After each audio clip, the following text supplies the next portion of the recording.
KBS 1라디오 본격 시사 토크쇼 최영일의 시사본부. 안녕하십니까. 최영일의 시사본부 시작합니다. 이제 대선은 D-30 딱 한 달 남았는데요. 자, 그런데 내일 저녁으로 예정됐던 대선 후보의 사자 토론 무산이 됐습니다. 그만큼 장외신경전이 팽팽하다는 뜻일 텐데요. 국민의힘이 11일 대안을 또 제시한 만큼 유권자에게 충분한 정보도 제공하고 남은 한 달 네거티브보다는 향후 대한민국의 향방을 국민과 함께 모색하는 의미 있는 시간이 되기를 바라면서 각 대선 후보와 캠프에 주문을 드립니다. 영화 킹메이커에 이런 대사가 나오더라고요. 어떻게 대통령이 되는가 보다 왜 대통령이 되어야 하는지 묻고 답해야 한다. 자, 대선 후보들이 국민들에게 명쾌하게 답해야 할 대목이 아닌가 합니다. 자, 대선을 둘러싸고 크고 작은 이슈들이 여전히 시끌시끌합니다. 대장동 사건 수사는 곽상도 전 의원 구속 후에 박영수 전 특검 관련으로 새로운 물꼬가 트이는 건지 주목되고 있는데요. 자, 오늘의 이슈들 꼼꼼하게 짚어보겠습니다. 최영일의 시사본부 출발합니다.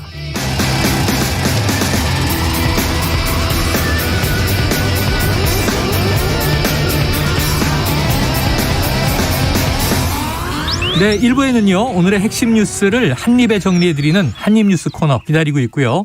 2부 10분 인터뷰. 자, 30일 남은 대선 판세와 야권 단일화 변수에 대해서 하태경 국민의힘 의원과 이야기를 나눠보겠습니다. 이어서 주간 이슈 먼데이 국제본부 준비되어 있습니다. 한입에 쏙 들어가는 뉴스와 찰떡궁합인 디저트송 신청 기다리고 있으니까요. 오늘 뉴스에 어울리는 노래가 있으면 문자 샵 9730으로 자유롭게 보내주세요. 선정되신 분께는 커피 쿠폰 보내드립니다. 짧은 문자 50원, 긴 문자 100원입니다.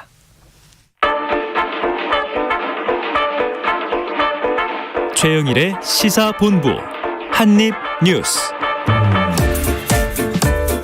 네, 오늘의 핵심 뉴스를 한입에 정리해드립니다. 박정호 오마이뉴스 기자, 김준일 뉴스톱 대표 나와 계십니다. 어서 오세요. 안녕하십니까. 자, D-30. 야, 정말 딱 한 달이에요. 네. 딱 한 달이 아닌 게 3월 4일 금요일경에 사전투표가 시작이니까 사전투표를 생각하면 한 달도 안 남았어요. 3주 남았다고 봐야죠, 진짜. 3주하고 며칠? 야, 참. 그런데 아직도 판세 앞으로의 향방을 알 수 없는 안개 정국입니다. 자, 야권 단일화. 결국 이제 한 달이니까 이거 상수가 되는 건지 아닌지 다루긴 다뤄야 될 텐데 이준석 대표는 단일화는 2, 3등이 하는 것이다. 우상호 의원은 우리는 열린 마음이다. 이게 무슨 뜻인지 궁금하고요. 네. 안철수 후보는 여전히 안일화만 가능하다. 단일화는 없다. 이런 얘기인데 자, 지금 상황은 어때요, 박 기자님?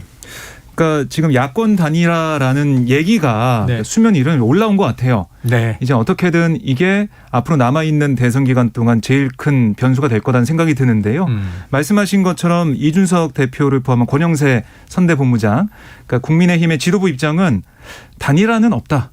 그러니까 이준석 대표가 단일화 2, 3등이 하는 거란 얘기를 했듯이 지금 윤석열 후보가 1등 후보인데 네네. 단일화 왜 하냐 이런 얘기고요. 예. 반면에 우상호 이 민주당 선대위 총괄선대본부장 같은 경우는 안철수 후보와의 단일화에 대해서 열려 있다 이런 입장이에요. 오히려 민주당이. 오히려. 네. 그런 상황이라서 지금 보면은 한 일주일 정도 이제 후보 등록까지 남아 있는데 그 사이에 계속해서 안철수 후보에게 러브콜 좀 보내겠다 이런 네. 입장을 좀 보이고 있는 거고요. 소영길 대표도 안철수 후보의 과학기술 대한민국 공약 이거는 이재명 후보가 훨씬 더 잘 수용할 수 있고 안철수 후보의 정책이 실현되려면 압도적 의석을 가진 민주당과 해야 된다. 아하. 그래서 야, 지금 국민의힘과 의석까지. 국민의당 합해서 108석인데 이게 108번 내로 가는 거 아니냐 이렇게 얘기할 정도로 네. 안철수 후보에게 뭐 세게 좀 러브콜을 보내고 있는 상황이에요. 그런데 이제 국민의힘에서도 뭐 원희룡 정책본부장이 인터뷰에서 야권 단일화 필요하다. 이 얘기를 좀 하고 있고요. 원희룡 본부장은 그렇게 얘기를 했고. 그렇습니다. 하지만 뭐 이준석 대표를 비롯한 국민의힘 권영세 대부분은 좀 선대본부장은 또 이거는 안 되는, 공식적 입장 아니다 그렇습니다. 이렇게 했고. 아니라고 했기 때문에 지금 오히려 이제 국민의힘 입장에서는 좀 의견이 좀 갈라지는 모습이 아니냐 이렇게 네. 좀 보여지는 상황입니다. 자, 그러니까 오히려 그동안 야권 단일화에 좀 이제 주체 역할을 했던 국민의힘 안에서는 여전히 자강파와 단일화 필요하다 하는 입장이 좀 나뉘는 것 같고 오히려 여권이 적극적인데 자, 김준일 대표님. 예. 민주당과 국민의당 단일화합니까? 그러니까 이게 좀 복잡한데 복잡하죠. 민주당의 생각은 안철수 후보랑 진짜 단일화를 하겠다라는 생각보다는 안철수 후보가 저쪽하고 단일화를 하는 거를 막아야 되겠다라는 생각이 더 강해요. 네네.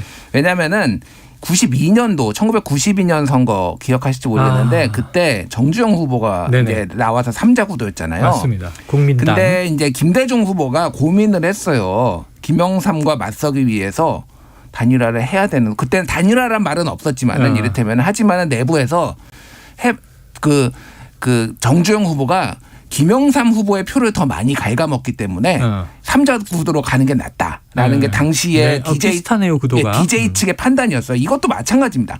안철수 후보가 끝까지 3자 구도로 가줘야고 어느 정도 한 15% 이상이 나와줘야지 이재명 후보가 신승을 할 가능성이 있다. 이런 게 이제 최근에 이제 여론조사 전문가들의 얘기거든요. 그렇다고 본다라면 끝까지 이제 우리하고도 손잡을 가능성, 연대 가능성을 계속 좀 몸값을 띄워줘야 될 필요성이 있으니까 지금 송영길 대표나 우상호 의원이 얘기를 하는 거고, 이준석 대표는 한마디로 속값 쳐주는 그거의 맥락이에요. 그러니까 값 후려치기. 그래서 결국은 양자구도로 재편될 것이다라는 거를 끊임없이 얘기를 해서 안철수 흔들기 이렇게 보시면 될 것 같고, 지금 뭐 그 국민일보가 보도했는데 국민의힘 의원은 절반 이상 55명이 단일화 필요하다. 그러니까 101명을 조사를 했는데 단일화 찬성 의원이 67명이었고 이 중에서 55명은 단일화가 반드시 필요하다. 자체적으로 그러니까 국민일보가 조사를 한 거예요. 의총을 한다면 단일화 입장이 더 높네요. 그러니까요. 네. 그러니까 아무래도 지금은 필승 카드라는 거죠. 그러니까 예전에 DJP를 생각하시면 되는데 97년에 사실은 DJP를 하기 전에도 김대중 후보가 앞섰어요. 이미 앞서고 있었어요. 이회창 후보한테. 근데 DJP를 함으로써 쐐기를 박은 거죠. 그러니까. 그러니까 그런 차원으로 이제 보시면 될 것 같아요. 네. 자, 뭐 예를 들어서 정말 지금 민주당이 실제 단일화를 하려는 것보다는 안철수 후보를 완주시키려는 나름의 전략 전술이다. 자, 그러면은 지금 이 또 국민의힘은 내부에서 단일화해야 한다. 이건 이제 변수에서 상수로 수면 위로 끌어올리는 그런 상황인데 그럼 앞으로 한 달이면 훅 갈 텐데 이 단일화가 모든 이슈를 잡아먹을 것 같고 단일화 논의 착수한다 그러면 또 그렇죠. 윤석열 후보 지지율에도 좀 이렇게 긍정적인 영향 아니에요? 아니 이게 보면 이 야권 단일화를 위해서 여론조사를 논의한다. 네네네. 이렇게 하게 되면 아시겠지만 이게 굉장히 복잡합니다. 상대 당에 다 입장이 있기 때문에 이렇게 된다면 내부 파열을만 나올 수밖에 없잖아요. 그러면 여론 상황도 안 좋아질 거고 단일화가 오히려 마이너스가 되는 그런 상황이 될 수가 있기 때문에 그래서 윤석열 후보가 오늘 한국일보 인터뷰에서 한 얘기를 좀 보면 단일화에 대해서 배제할 필요는 없다라고 얘기를 했어요. 예, 배제할 필요는 없다. 그런데 단일화를 한다면 바깥에 공개하고 진행할 게 아니라 안 후보와 나 사이에서 전격적으로 결정할 사안이다. 이렇게 얘기를 했습니다. 이게 좀 의미하는 바가 좀 있는 것 같은데 국민의힘도 국민의당도 단일화가 모든 이슈를 다 빨아들이기 때문에 설사 잘못되기라도 한다면 타격이 있다라는 생각하고 있을 거예요. 그다음에 그런 빌미를 준 당은 또 비판을 받겠죠. 정권교체를 원하는 그런 여론에 의하면. 그래서 오늘 윤석열 후보의 인터뷰를 보게 되면 뭔가 물밑에서 얘기를 좀 할 수 있지 않을까라는 생각이 들고 또 안철수 후보도 계속해서 보면은 이 아니라 얘기를 하면서 했는데 어제 기자들에게 한 얘기를 좀 들어보면 뭐라고 했냐면 국민의힘 내에서도 서로 의견이 달라서 싸우고 있는데 제가 거기에서 무슨 말을 하겠는가 이런 얘기를 했습니다. 이 말은 뭐냐면 국민의힘에서 단일화하기로 의견이 모아진다. 특히 뭐 이준석 대표나 권영세 본부장 비롯해서 좋다 단일화 가자라는 얘기가 나오게 된다면 안철수 후보도 단일화 쪽으로 갈 수 있지 않을까 이런 생각이 들어요. 야, 자, 김 대표님 지금 뭐 다 아니다 하는데 물밑 접촉하고 있을까요?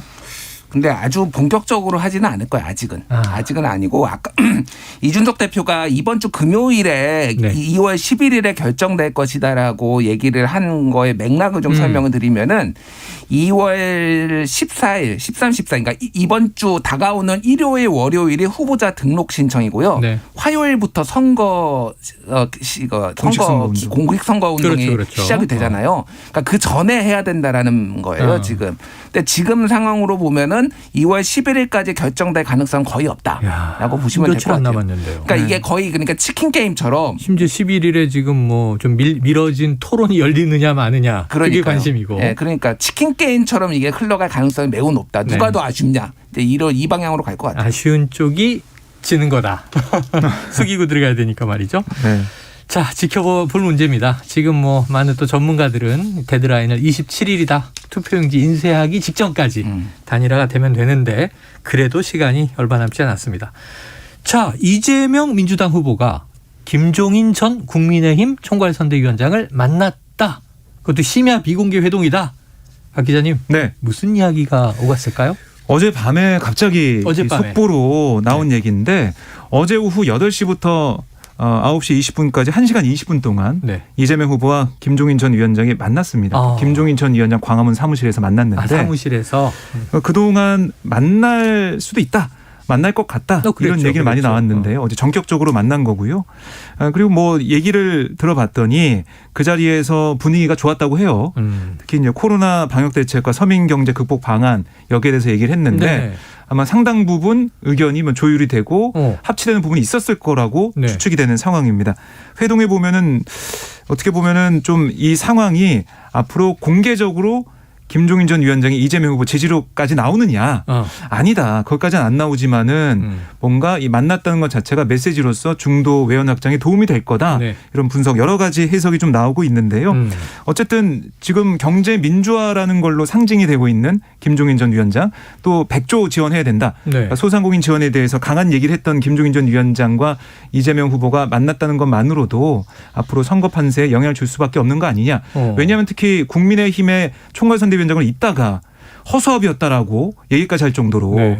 그러니까 좀 안 좋게 나온 상황인데 물론 윤석열 후보가 연락했을 때 전화도 받고 하고 있지만 안 좋은 상황에서 이재명 후보를 만난다는 것 자체가 국민들에게 주는 메시지는 네. 클 수밖에 없다. 이런 해석이 나오고 있습니다. 자, 김종인 전 위원장이 그동안 강조했던 게 약자와의 동행 이번 대선에서. 근데 요 키워드는 또 이재명 후보와 안 맞는 건 아니에요. 예를 들면 민주당에서 아젠다를 가져가시오 하면 이게 일종의 정책연대 공조가 이루어질 수도 있는데 어떻게 관측하십니까? 일단 지금 뭐 공식적으로 뭐 지원을 요청을 하지는 않았다라는 게 민주당의 얘기예요. 왜냐하면은 너무 이제 정치공학적으로 보일 것에 대해서 우려가 있었던 것 같아요. 민주당이.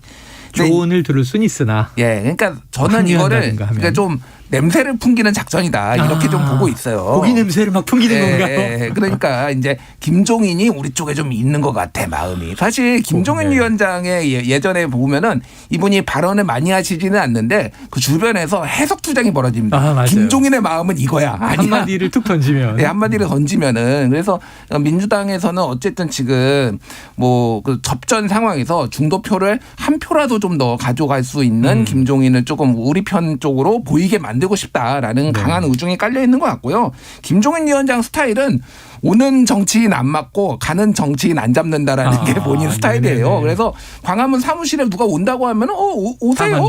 오세요. 이렇게 해가지고 또 다 만납니다. 그러니까 그냥 이거는 아직 열려 있다 보시는 게 맞을 것 같아요. 자, 그럼 김 대표님 한번 방문하고 광화문 사무실 방문기를 빌려주시고 오늘 점심에는 또 이상돈 교수를 만난다고 해서 네. 야, 지금 저희가 내일 모레 수요일에 출연 예정이신데 저희가 아주 깊숙이 물어보도록 하겠습니다. 자, 내일 좀 또 오늘 오찬에 어떤 얘기가 오가는지 보고요. 자, 이제 제일 안타까운 건 그거죠. 1차 TV 토론 시청률이 39%였는데 흥행이 됐고 아주 뜨거웠습니다. 그 두 번째 토론 이번 주에 보나 하고 있었는데 내일 예정됐던 2차 4자 TV 토론 무산. 국민의힘에서 편향성을 제기했다. 논란이 시끄러워요. 박 기자님 이게 어느 쪽 책임입니까? 우선은 8일 토론을 안 하겠다, 못 하겠다라고 한 당은 한 당만 있었습니다. 네네. 국민의힘에서 문제를 후보 측, 후보 측에서 그렇게 좀 비판을 하면서 이걸 무산을 시킨 그런 책임이 더 크다라고 볼 수 있다 이런 얘기가 좀 많이 나오고 있어요. 왜냐하면 국민의힘에서 중계 방송사나 뭐 사회자나 토론의 날짜나 또 주최 기관이 한국기자협회라는 것들 네네. 이런 것들을 다 문제 삼았고 또 이게 이제 20개처럼 그러니까 요구사항이 하나 수용되면 새로운 조건을 제시하는 뭐 그런 상황처럼 흘러갔다고 참석자들이 전하고 있거든요. 그래서 결국에는 이 TV 토론 주체에 대해서도 문제를 제기하고 방송에 대해서도 문제를 제기했던 국민의힘이 이번 토론 뭐 이게 토론 무산이 잘했니 못했니 이걸 떠나가지고 토론을 못하겠다라고 한 것은 국민의힘이다라고 볼 수가 있겠습니다. 네, 자 편향성 주장 뭐 여러 가지 이유가 있었어요. 후보의 건강 문제도 있었고. 네. 그런데 일단 이제 편향성 문제를 보면 방송사 또 기자협회에 대해서 문제가 있다. 이거는 기자들은 또 당연히 반발했겠네요. 네. 그러니까 기자협회에서 좀 보면 아니 그러니까 이게 국민의힘 측에서는 기자협회에서 뭐 추천한 국회의원이 뭐 여권 쪽에 들어간 거 아니냐 이렇게 얘기도 했었어요.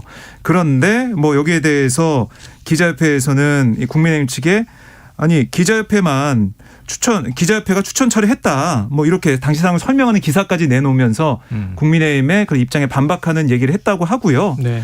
그다음에 이게 원래 이제 주최하는 방송이 JTBC였는데 JTBC 이 사장 손석희 사장 아니냐?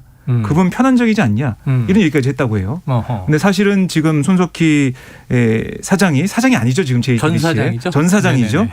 근데 이것도 좀 모르고 공정정 시비를 했냐? 이런 비판도 나오고 있는 상황입니다. 그래서 기자협회에서는 여기에 대해서 비판을 좀 하면서 근데 네네. 성일종 국민의힘의 이 토론 준비 단장이 사과를 하면서 입장 내는 거는 보류했다 이렇게 또 얘기하고 있는데 다시 또 입장을 내겠다는 왜냐하면 국민의힘 쪽에서 계속해서 기자협회의 문제점을 지적하는 목소리가 SNS에 올라오고 나니까 다시 또 입장을 내겠다 이런 얘기도 나오고 있습니다. 그래요. 자, 아까 얘기하셨던 이제 기자협회가 추천을 했다. 이건 철회된 추천이고 그러니까 팩트가 아니다라는 게 나왔고 성일종 의원도 일단 사과는 했다는 보도가 있습니다. 자, 그런데 이제 건강 문제가 나왔는데 윤석열 후보는 이 토론이 깨진 날 밤에 술자리가 있었다. 이런 보도가 있어요. 네. 자, 그러면은 이 국민의힘이 이 2차 토론을 좀 비토한 진짜 속내. 김 대표님 뭡니까? 그냥 하기 싫은 거죠. 너무 답이 쉽잖아요. 네, 그냥 하기 싫은 겁니다. 원래 2007년 이명박, 2012년 박근혜, 2017년 문재인 후보까지 당시에 여론조사 1등 하던 후보들은 가급적이면 토론 안 하려고 국정 토론만 하려고 길을 썼어요. 네, 뭐 2017년 문재인 후보가 안 그랬다라고 생각하시는 분도 많은데 굉장히 소극적이었습니다. 당시 문재인 후보도. 예. 부자 몸조심 이 얘기는 항상 나오니까. 예, 예. 그러니까 변수를 줄이는 거가 목표이기 때문에 그래서 똑같이 하는 거예요. 근데 좀 이유가 좀 거칠게 좀 표현해야 돼. 좀 구질구질하다. 이게 되는 이유가 조금.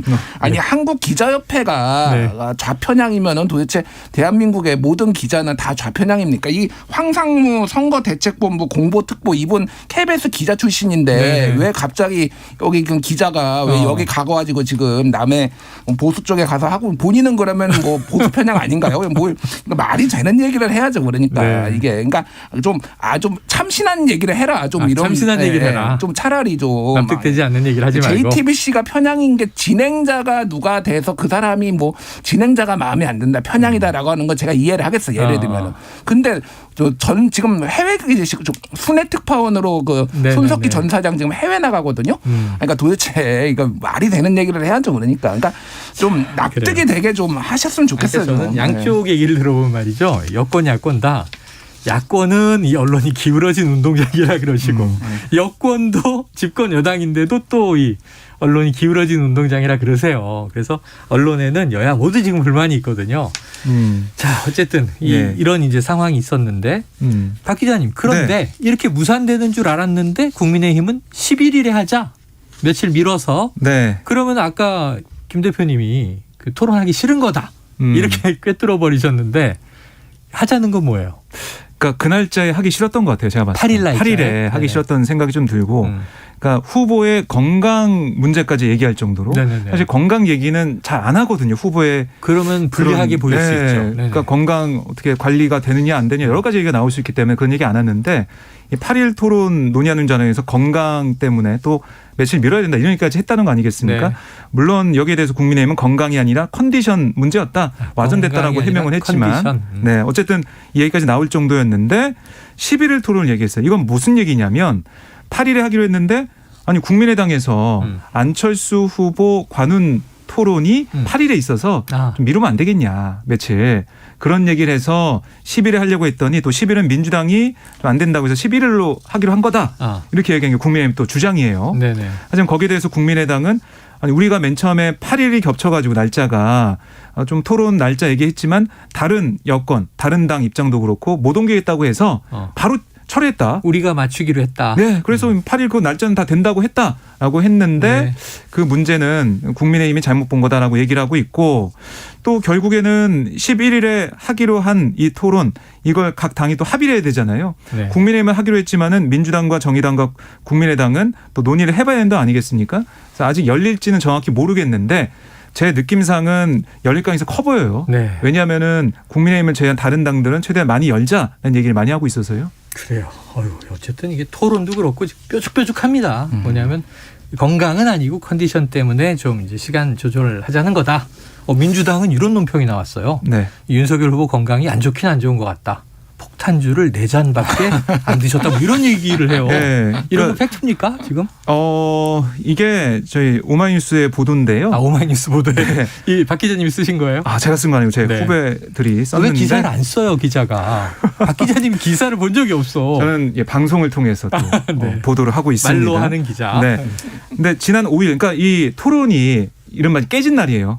깨진 날 저녁에 윤석열 후보가 제주도에 있었는데 제주에서 이제 공식 일정을 마친 다음에 기자들 저녁 자리에 나타났습니다. 근데 한 횟집이었는데 기자들이 방 3개에 좀 흩어져 가지고 앉아 가지고 저녁 먹고 있었는데 그러니까 방마다 윤석열 후보가 방문했다고 합니다.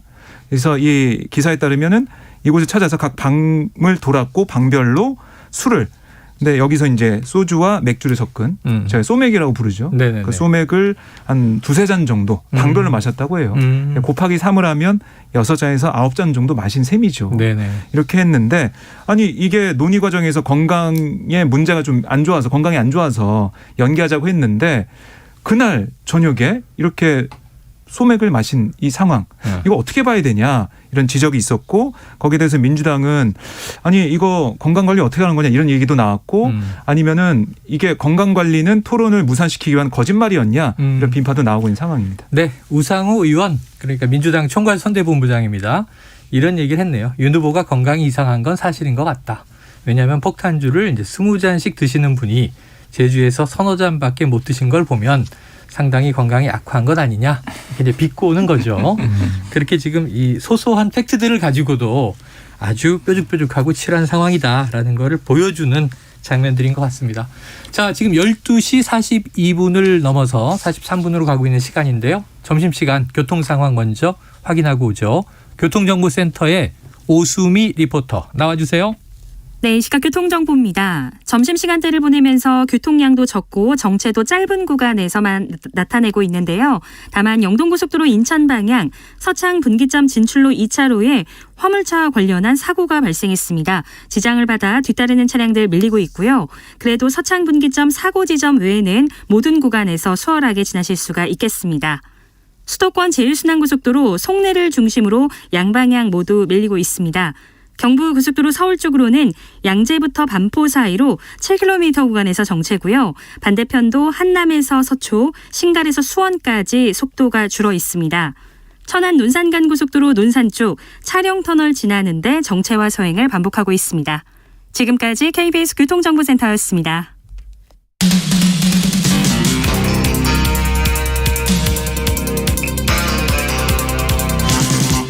최영일의 시사본부. 네, 이건 또 무슨 일입니까? 이게 타 방송사 이야기이긴 하지만 시사 라디오 진행자가 하차를 했다. 그런데 여기에 대해서 이제 민주당이 상당히 이제 강경하게 항의를 했던 모양이에요. 박 기자님 어떤 사태가 벌어진 겁니까? 네, 그러니까 이 일이 지난 4일 방송 중에 있었던 일인데요. 방송은 4일. 그렇습니다. 4일에 있었던 거고요. 네. 그러니까 이게 SBS 라디오 프로그램입니다. 이재익의 시사특공대라는 프로인데요. 이 방송 4일 방송 첫 곡으로 DJ DOC의 나 이런 사람이야 이걸 선곡했어요. 유명한 노래죠. 예전에. 그렇습니다. 근데 그 노래 가사 중에 어떤 내용이 있었냐면 나에게는 관대하고 남에게는 막대하고 이 카드로 저 카드 맞고 뭐 이런 부분을 소개를 했어요. 네네.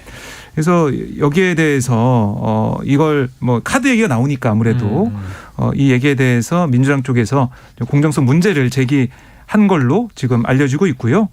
근데 이재희 PD의 말은 제가 의도했던 방향은 내로남불 비판이었다. 이런 얘기를 했고 나에게는 관대하고 남에게는 막대하는 그런 정치인을 대통령 뽑아서는 안 되겠다. 누구라고 이름을 말하면 안 되지만 정치자 여러분 각자 머릿속에 떠오른 사람들이 있을 거다 이렇게 말했다고 얘기를 한 거예요. 그래서 특정 후보 이름을 언급하거나 힌트를 준 게 아니고 내로남불은 자신이 평소 방송에서 자주 붕괴했던 악습이고 내 후보 모두 소리 높이 비판하는 문제이기도 하다. 노래를 틀고 선곡의 의미를 자유롭게 해석하라고 청취자들에게 맡기는 방식, 이거 수없이 했던 방식인데 이걸 이제 문제를 민주당에서 삼고 항의를 했다. 그래서 그것 때문에 자신이 방송에서 하차하게 됐다. 이렇게 이재익 PD가 밝힌 겁니다. 네. 그래서 이게 좀 파장이 좀 커지고 있는데요. 이 이재익 PD는 이렇게도 얘기했어요. 저는 물론하지만 2022년 민주주의 국가의 방송에서 그 정도 여유와 자유는 보장되길 바란다. 이 글 역시 각자 다르게 해석할 것이다. 그래야 한다. 늘 해석의 자유는 있어야 한다고 믿는다. 이렇게 강조를 했습니다. 해석의 자유는 있어야 한다고 보여집니다. 다만 이제 이때 발언이 정말 이제 특정 후보를 이제 지목한 것처럼 들리느냐 아니냐 이 논란인 것 같아요. 박 네. 기자님 들으셨어요?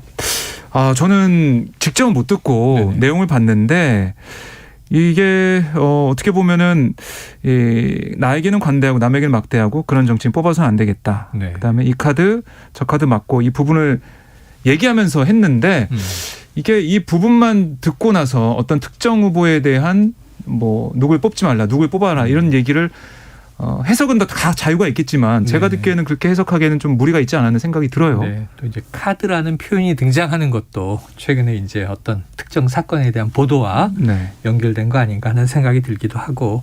자, 김준일 대표님은 이 프로그램 나가시잖아요. 예, 뭐 출연을 하고 있어서 네네. 그럼 전반적인 분위기나 뭐 또 진행자와의 친분 어떻게 좀 해석이 되십니까? 일단 이게 지금 동시간대잖아요. SBS 이 시간대. 이 최영일의 시사본부하고. 그래서 아까 박정우 기자가 예, 예. 들었다 그러면 예, 예. 제가 어떻게 듣죠? 지금 여기 있는데 이렇게 물어보려고 그랬는데 안 들었다 그래서 싹 피해갔네요. 이게 이제 뭐 동시간대 경쟁 프로그램을 해서 제가 좀 조심스럽게 말씀을 드리면은 최영일의 시사본부가 좀 부드러운 편안한 분위기의 정통 시사라고 하면은 그 이재익의 시사특공대는 그냥 제가 보기엔 솔직히 얘기하면 약간 개그 프로입니다. 개그 네. 시사 프로. 왜냐하면 이재익 PD가 예능 쪽으로 재간둥이에요. 거기 책도 많이 내고 네네네. 뭐 이를테면 뭐 예를 들면 시나리오도 시나리오 영화 시나리오 쓰고 영화 팟캐스트도 하고 약간 성대모사하고 개그맨이에요 사실상. 음악도 직접 편집하고. 예. 그러니까 이게 여기에서 뭐 이런 것들을 이를테면 내로남불이라는 게 뭐 한두 개도 아니고 정치권의 뭐 고질병이라고 볼 수도 있고 심지어 이거는 어느 특정 후보나 정당을 지지하는 거 지칭하는 게 아니다라고 이재익 진행자가 얘기를 하고 이 부분을 했어요 심지어. 네. 근데 이렇게 되면은 민주당이 재발절인 게 돼버리는 거예요. 그래서 정의당에서 이미 발표를 했으니까 선대본에서 민주당 재발절이냐 그러면은 지금 이거 자기네들 가리킨 걸로 아느냐. 그러니까 이게 두 가지 부분에서 저는 좀 문제가 좀 심각하다고 보는데 첫 번째는 예를 들면 이런 겁니다. 예전에 뭐 김재동 씨가 이명박 박근혜 정부 때 이렇게 압력에 의해서 하차하고 뭐 이런 것도 있었잖아요. 방송인 탄압 논란. 네. 이거 역대 정부에서 있었죠. 보수 정부가 그런 일이 있을 때 가장 목소리를 높여서 비판을 했던 게 민주당이잖아요. 맞아요. 근데 이게 민주당이 본인들이 하차라고 한 건 아니다. 지금 얘기를 들어보니까. 근데 항의를 했는데 SBS가 인사 조치를 했다. 예, 얼마나 세게 항의를 하고 지금 알려진 바로는 라디오 부서 팀장과 센터장한테 소송 제기하겠다라는 것까지 미디어 오늘 보도에 따르면 그렇게 네네. 알려져 있어요. 네. 이 정도 하니까 SBS가 했겠죠. 이게 정상적인 방법이냐라는 거고 또 하나는 지금 이 박빙의 시기에 이 선대본부의 이 판단력이 정말 저는 좀 한심하다라고 보는데 예를 들면 이런 거예요. 자, 라디오 청취자가 1,500만 명 정도 된다고 보면 됩니다. 그러면 청취율 1%면은 15만 명, 2%면 30만 명이거든요. 갑자기 민주당 항의로 이 프로그램을 듣던 사람들이 진행자가 날아가 버렸다라고 했을 때 그 사람들이 어떤 감정을 느끼겠냐고요. 지금 박빙이라서 10,000표, 20,000표 차이로 지금 될 수도 있다라고 하는데 제가 솔직히 이거는 이번 빨리 내보냅니다. 이런 조치를 해가지고 지금 사태를 여기까지 키운 분은 지금 선대위에 있으면 안 돼요. 지금. 그래요. 심각합니다. 제가 보기엔. 네. 우리 김준일 대표의 한심하다는 문제가 있다로 제가 표현을 좀 바꾸도록 하겠습니다. 왜냐하면 우리도 조심해야 되거든요. 조심해야 돼. 왜냐하면 아까 말씀드렸던 저도 잘리나요? 그러면? 양쪽 다 민감하니까 한쪽은 기자협회가 편향됐다. 아니 토론 못한다. 뭐 이런 얘기도 제가 하는 그래서 거고. 앞에는 구질구질하다라고 국민의힘에 얘기를 했고 형평성입니까? 예, 그것도 똑같이 나름의 얘기했어요. 한심하다고. 비속어 형평성. 네, 둘 다 사과드립니다. 저는. 네, 뭐 어쨌든 정치권이 계속해서 이제 방송사를 상대로 여러 가지 항의를 계속 하고 있습니다. 이게 사실은 대선 때마다 벌어져 네, 왔던 일이긴 각 해요. 정당이 하고 네. 있는데요. 뭐 이게 뭐 이렇게까지 파문이 확장되고 있는데 이거는 글쎄요, 이제 민주당의 오늘 얘기를 들어보면 항의를 했는데 인사조치는 민주당에서 조치를 하라고 한 건 아니다라고 이제 또 얘기를 하고 있습니다. S사에서 한 것이고. 네, 뭐 그런 얘기도 정당 입장에서 할 수 있다고 생각이 되고 또 국민의힘이나 다른 야당도 아마 이런 여러 가지 공정성 시비가 붕불거지는 자신들이 볼 때 문제가 있다고 생각하면 아마 방송사에 또 얘기를 하지 않을까. 근데 이렇게 서로 얘기를 하고 뭔가 압력을 가하는 듯한 이런 분위기, 네. 이런 문화가 좀 잘못되지 않았나 생각이 듭니다. 그렇죠. 참 이게 항상 자로 잰 듯한 중립, 기계적 균형 이런 얘기를 제가 드리지만 정말 선거 때는 쉽지 않은 것 같아요. 자, 이거 짧게 하나 보죠. 지금 여당 의원들이 그 이재명 후보 배우자 김혜경 씨 최근에 과잉 의전 논란인데 논두렁 시계를 연상한다 이런 글을 공유했다가 삭제했다. 이거 무슨 얘기입니까? 네, 그러니까 민주당의 이원우, 김병욱 의원 등이 이 페이스북에 SBS, KBS 보도에 대한 선대의 입장이라는 제목의 글을 올렸어요. 네. 근데 이재명 후보 선대의 공보단의 입장문 형식의 글이었거든요. 이 내용을 보면 사실 여부를 떠나 김혜경 씨는 큰 상처를 입었다. 오보로 판명될 때 보도에 책임을 져야 할 것이다. 이런 내용이 담겨 있고 네. 그러니까 이 논란을 보던 언론사는 겨냥해 비판하는 글이었어요. 그런데 알고 봤더니 이게 선대의 공보단 입장문이 아니었고요. 이게 이 선대의 공보단이 사칭한 글을 공식 입장으로 잘못 보고 이걸 공유를 하고 올렸다는 겁니다. 그래서 이런 문제, 어쨌든 이 내용을 보면 김 씨의 과잉 의전 논란과 관련해서 이 사건의 얼결을 보면 뭐 A 비서에게 무슨 일을 시키든 그 주체가 배모 사모관이지 김혜경 씨는 아니다. 이런 얘기, 여러 가지 뭐 소고기 구입 논란이나 샌드위치 구매 논란, 대리 처방 의혹, 법인카드 바꿔치기 의혹 등에 대해서도 사실과 다르다. 이런 반박하는 내용이 담겨 있는데 네. 이 의원들은 이게 선대의 공보단 입장인 줄 알고 공유를 했다가 나중에 삭제하는 일이 있었습니다. 그러니까 이건 이제 누군가가 조작한 글인 거네요. 그렇습니다. 개인이 했거나. 개인이 했거나 지지자 했거나 이렇게 네네. 볼 수가 있는데요. 공보단 글은 아니었다 보시면 되겠습니다. 조작이 아니라 그렇지. 지지자가 좀 격하게 올린 글인데 공보단 것으로 이제 오인했을 수도 그렇습니다. 있다. 예. 자, 아이고 참 민감하다 보니까 여러 가지 일들이 벌어집니다. 하지만 지금 오늘 좀 엄중하게 보는 뉴스는요. 오미크론 변이 확진자예요.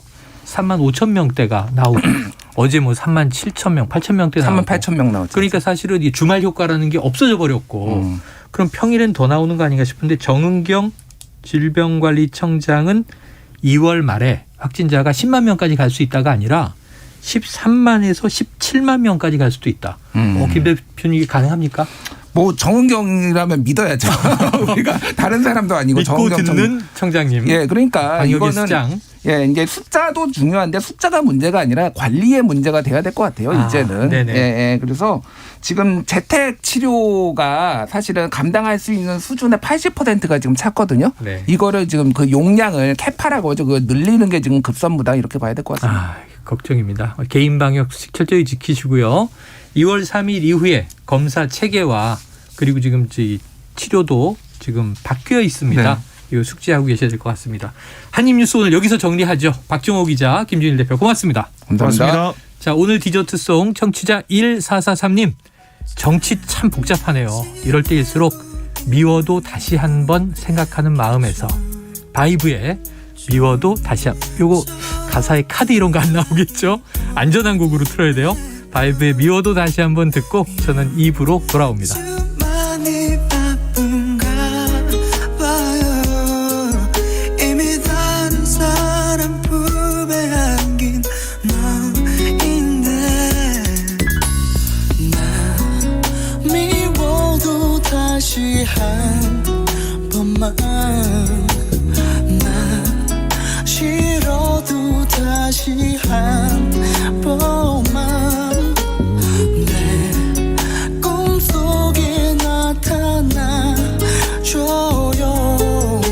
이미 돌아올 수 없을 만큼 떠난 너인데 I need you baby bye bye bye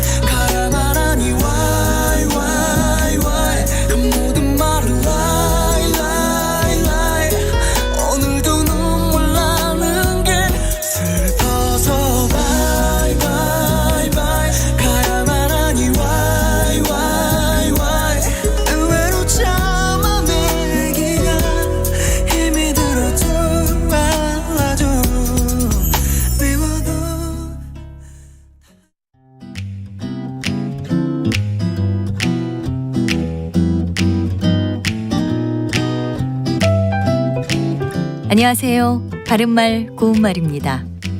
우리말에서 어떤 행동을 할 의도나 욕망을 가지고 있는 것을 나타내는 경우에 려고라는 어미를 사용할 때가 많습니다. 내일은 일찍 일어나려고 한다.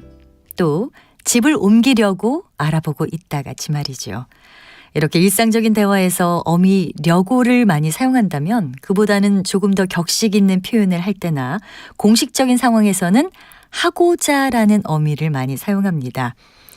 영화 시사회에 여러분을 초대하고자 합니다. 선생님께 인사드리고자 왔습니다. 이렇게 말할 수 있죠. 그렇다면 다른 사람에게 덕담을 한다든지 자신의 포부를 이야기할 때도 이렇게 원하고자 하는 일을 다 이루시기 바랍니다. 또는 제가 원하고자 하는 일을 해보고 싶습니다. 같이 말하는 것이 적절할까요? 실제로 이렇게 말하는 것을 종종 들을 수 있는데요. 원하고자 하는 일은 어법상 맞는 표현이 아닙니다. 하고자라는 어미의 뜻 안에는 이미 어떤 행동의 의도나 소망, 목적 같은 것이 포함되어 있기 때문에 그 앞에 무엇을 바라거나 하고자 한다는 뜻을 가진 동사 원하다를 또 붙여 쓰는 것은 자연스럽지 않습니다. 따라서 원하다를 쓰고 싶다면 그냥 원하는 일이라고 하고요. 어미 하고자를 쓴다면 하고자 하는 일이라고 표현하는 것이 적절하겠습니다. 바른말 고운말 아나운서 변희영이었습니다.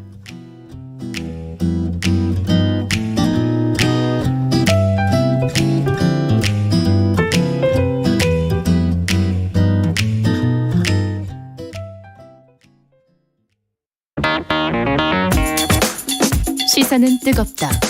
조직적으로 움직였다는 의심이 드는 사건입니다. 아니 정치 권력이 더 두 번째는 세죠. 뭐냐면 정말 진짜 그건 지금 김영남 의원 때론 차갑게 식혀야 할 때도 있다.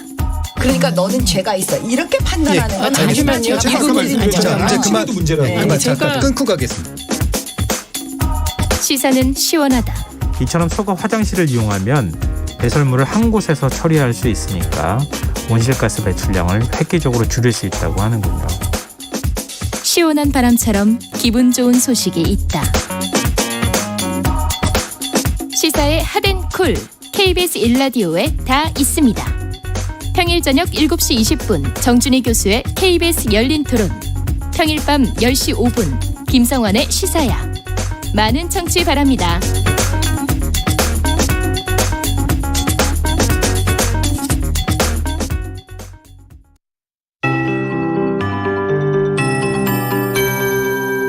KBS 58분 날씨. 차갑고 건조한 바람이 연일 불어오면서 대기가 매우 건조한 상태입니다. 현재 서울과 경기 일부, 강원 영동과 경상 남북도, 전남 동부 지역에 건조특보가 발효 중이고요. 그중 부산과 울산, 포항, 강릉 등 동쪽 해안을 중심으로 건조경보가 내려져 있습니다. 작은 불씨가 큰 불로 번질 위험이 매우 높은 만큼 불조심하시기 바랍니다. 오늘까지는 추위가 이어지겠습니다. 한낮 기온이 서울 3도, 대전, 광주, 대구 5도, 강릉, 제주 6도 등으로 어제보다는 1, 2도 정도 높겠지만 예년 기온을 조금 밑돌겠습니다. 내일 아침에는 서울이 영하 5도, 부산 0도 등을 보이며 오늘보다 2, 3도 정도 높겠는데요. 다만 아직 경기 북동부와 강원 내륙, 충북과 경북 일부 지역에는 한파특보가 남아있어서 내일 아침에도 영하 10도 안팎까지 떨어지는 곳이 있겠습니다. 하지만 내일 낮에는 서울 5도, 광주 8도 등을 보이며 평년 기온을 조금 웃돌 전망입니다. 오늘 전국에 가끔 구름이 많이 끼겠습니다. 다만 제주도는 밤부터 내일 새벽 사이에 비가 내리겠고요. 기온이 낮은 제주도 산지에는 1에서 3cm 정도의 눈이 내릴 전망입니다. 현재 서울의 기온은 영상 1.2도, 습도는 33%입니다. 송소진입니다.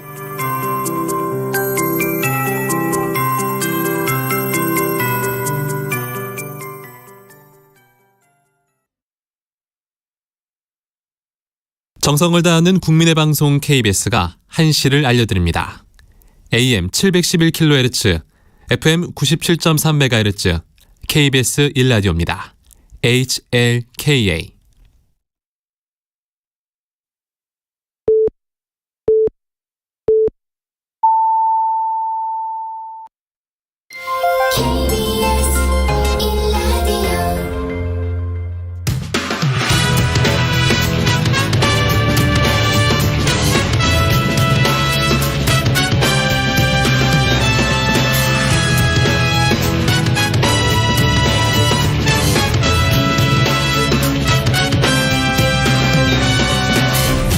KBS 1라디오 최영일의 시사본부.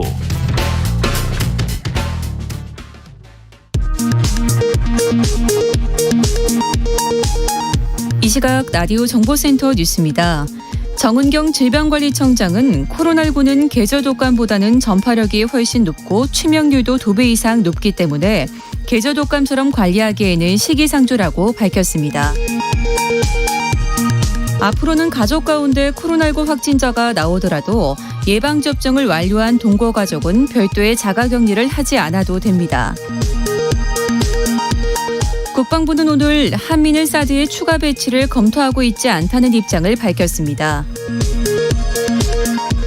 성남FC 후원금 수사 무마 의혹과 관련해 국민의힘 의원들이 오늘 대검찰청에 항의 방문한 것에 대해 대검이 유감을 표명했습니다. 자영업자 단체인 한국중소상인 자영업자 총연합회는 정부의 14조 원 추경안은 세수 추계 우려에 대한 비난에서 벗어나기 위한 임시 방편이라며 추경 규모를 50조 원으로 늘릴 것을 요구했습니다. 지금까지 라디오 정보센터 뉴스 정한나였습니다.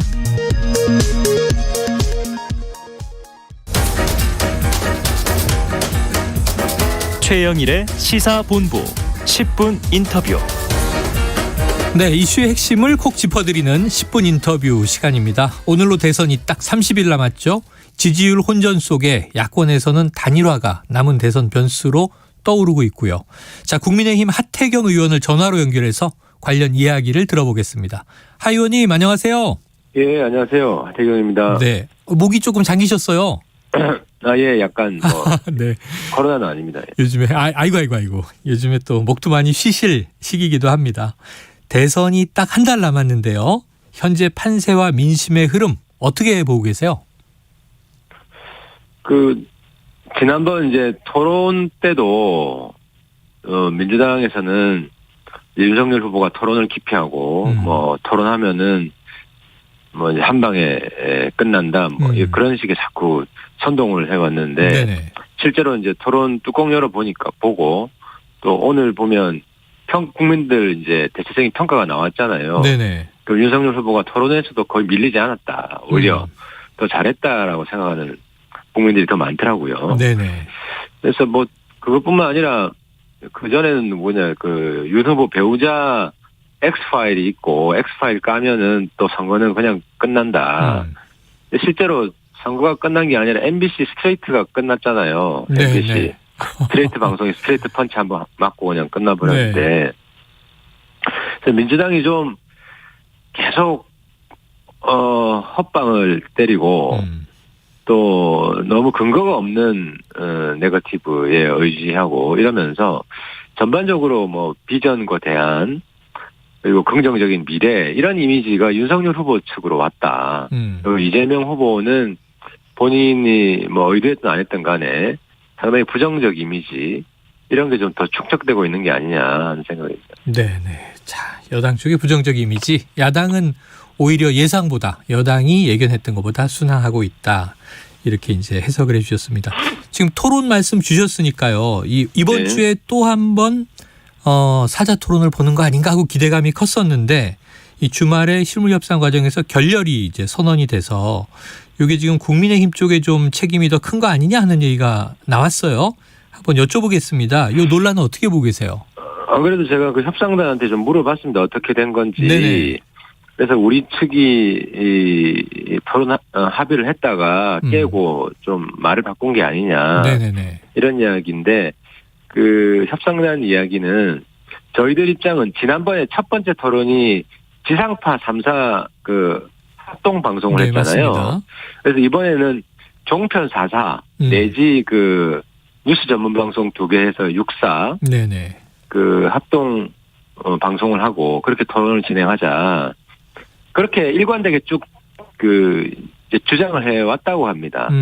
그런데 이제 합의해서 가져온 잠정 합의해서 가져온 걸 보니까 종편 4사 합동이 아니라 네. 한 군데만 네네네. 그리고 기자협회 가져왔기 때문에 아니 이렇게 하면 안 되고 전체 종편 4사 같이 모여서 하는 걸로 쭉 이야기를 했지 않느냐 해서 10일이나 11일쯤 그럼 종편 4사 하는 게 가능하다고 해서 네네. 그렇게 합의가 된 거라고 합니다. 예. 자, 원래 이제 종편 4사 혹은 보도 전문 채널 2사 포함해서 6사를 이제 원했었다. 그런데 이제 오늘 나온 이야기가 그런 겁니다. 이 기자협회가 정치적으로 편향돼 있다. 또 이제 제2사도 그렇다. 이런 것에 대해서 이제 기자협회가 반발했다고 논란이 일었는데요.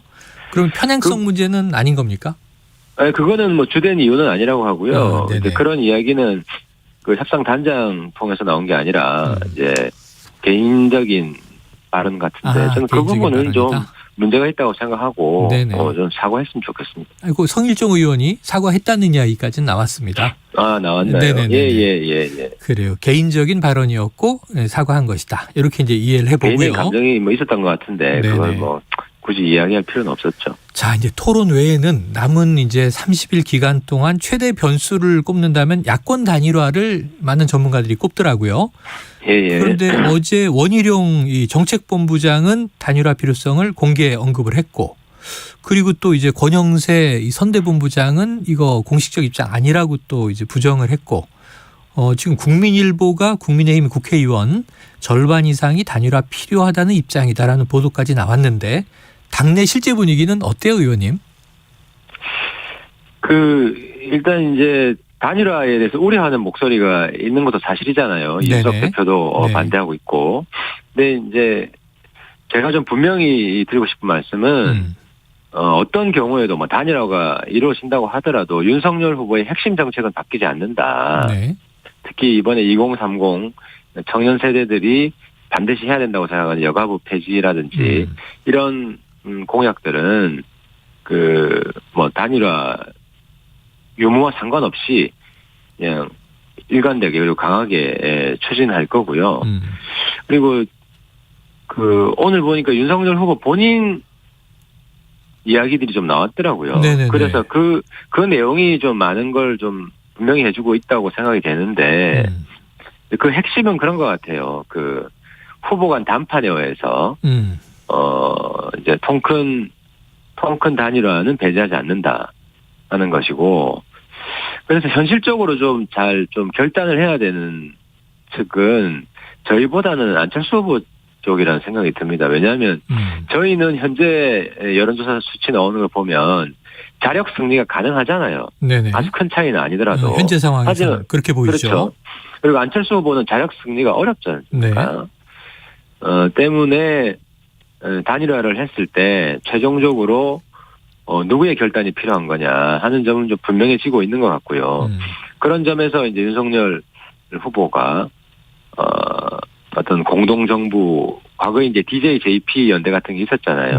그런 사례가 있었기 때문에 최종 좀 통 큰 담판에 의한 단일화 이런 이야기를 한 것 같고요.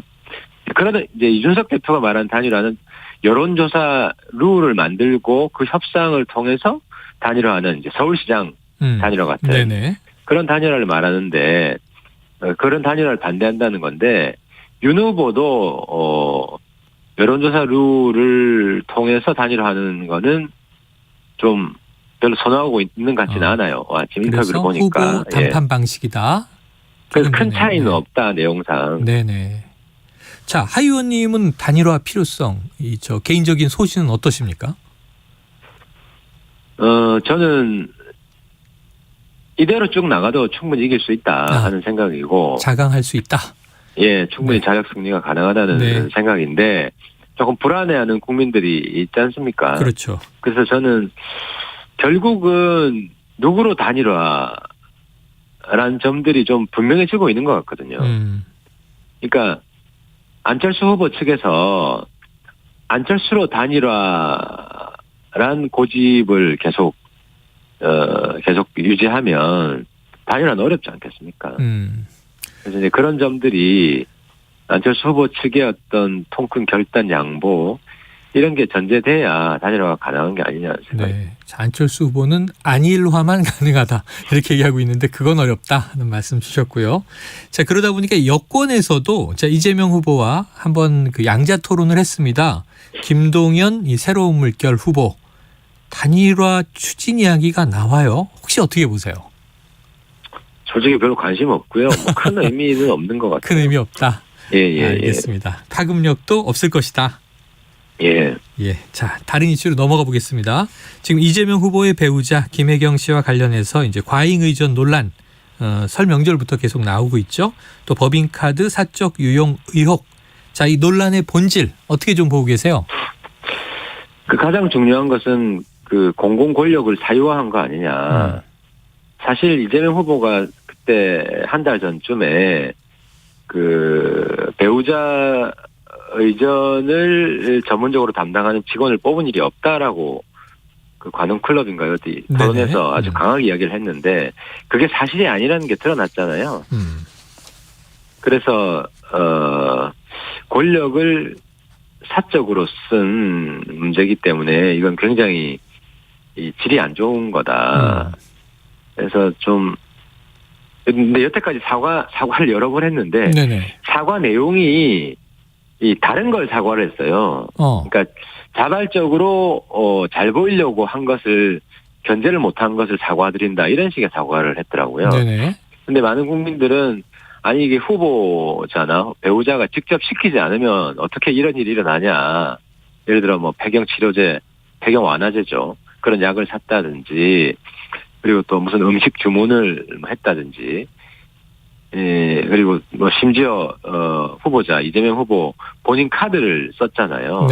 그런 걸 어떻게 직접 후보자나 배우자가 직접 시키지 않았는데 일어날 수 있는 일이냐. 그래서 좀 사과의 내용을 다시 한번 분명히 국민들한테 무엇에 대해서 사과한다는 것인지 그래서 분명히 좀 밝혀야 될 것 같아요. 지금까지 사과한 것은 국민들이 핵심적으로 지금 궁금해하는 문제에 대해서 사과해야 된다고 생각하는 문제에 대해서는 침묵하고 있다는 거죠. 사과의 내용이 틀렸다. 제대로 해야 한다. 이렇게 지적을 하셨습니다. 자, 이 당내 문제를 보면요. 홍준표 의원이 계속 어떻게 될까 원팀이 될까 했는데 이 선대위 상임 고문으로 합류했어요. 그러다 보니까 이제 남아있는 경선 경쟁자였던 유승민 전 의원 원팀이 되느냐 하는 또 관심이 커지고 있는데 어떻게 보십니까? 그 공직선거운동이 들어갈 때쯤에는 아마 합류하지 않을까 싶습니다. 2월 15일 전후해서. 예, 왜냐하면 유승민 전 의원 저도 오랫동안 같이 정치를 했지만 당이 명운을 걸고 있는 선거에 있어서 한 번도 뒷짐지고 있었던 적이 없고요. 예, 그래서 자연스럽게 자기 역할이 있을 때 나와서 유세도 같이 하고 이렇게 함께하는 모습을 보여줄 거라고 생각을 합니다. 알겠습니다. 선거운동 기간이 되면 합류할 것이다. 이렇게 예상을 해주셨고요. 자, 또 한 가지 이게 윤석열 후보의 배우자 김건희 씨 있죠. 이제 공개 사과도 있었고 그 이후에도 또 논란이 녹취록 논란이 이제 진행되고 있었는데 공개 행보 여부에 대해서 선대본부 차원에서 여러분에게 제가 이 시간에 여쭤봐도 고민 중이다, 고심 중이다, 숙고 중이다 얘기를 하시는데 한다 안 한다 답은 없어요. 요 선거운동 기간에 나오지 않을까 하는 얘기는 있었는데 어떻게 보십니까? 아니 근데 지금까지도 사실상 공개 행보했던 거랑 마찬가지로 언론에 올랐잖아요. 본인이 또 해명을 했고 저는 그런 사과하고 해명하고 이런 게 다 공개적인 행보였기 때문에 공개 행보를 안 했다고 비판하는 거는 좀 어불성설이라는 생각이 들고요. 그리고 아까 말씀드렸지만 공식 선거운동이 되면 가족들이 또 함께 착제를 하거든요. 그렇게 자연스럽게 합류하지 않을까 싶어요. 유세 과정 등에서 볼 수 오히려 있을 지금은 것이다. 공개 행보 안 하고 있는 건 오히려 이재명 후보 배우지 아닌가요? 아, 오히려 그렇다. 알겠습니다. 자, 이재명 후보는요. 어젯밤 김종인 전 총괄선대위원장과 비공개 회동을 가졌고 자, 앞으로 김종인 위원장이 전 위원장이죠. 이재명 후보를 우회 지원하는 거 아니냐는 관측도 나왔습니다. 그 가능성 어떻게 보세요? 그래서 제가 좀 전에 전화 드렸거든요. 직접 통화하셨군요. 네. 통화를 해서 뭐 이재명 후보 지지하는 거냐고 여쭤보니까 그냥 찾아와서 만났고 뭐 특별한 의미를 부여할 필요가 없다. 이렇게 딱 잘라 말씀하시더라고요. 아, 찾아와서 만났고 특별한 의미를 부여할 건 없다. 그럼 이제 이 김종인 전 위원장이 이재명 후보를 지지할 가능성은 없다. 이렇게 보십니까? 그렇죠. 그 특별한 의미 부여할 게 없다고 말씀하셨기 때문에요. 민주당에서 지금 뭐 희망 사항으로 꿈꾸고 있는 일은 벌어지지 않는다는 거죠. 민주당의 희망은 실현되지 않을 것이다. 이렇게 얘기해 주셨습니다. 자, 오늘 말씀 여기까지 정리해 보죠. 하 의원님 고맙습니다. 예, 감사합니다. 예, 지금까지 국민의힘 하태경 의원이었습니다. 최영일의 시사본부는 여러분과 함께합니다. 짧은 문자 50원, 긴 문자 100원이 드는 샵 9730. 라디오 어플 콩과 유튜브는 무료로 참여하실 수 있습니다.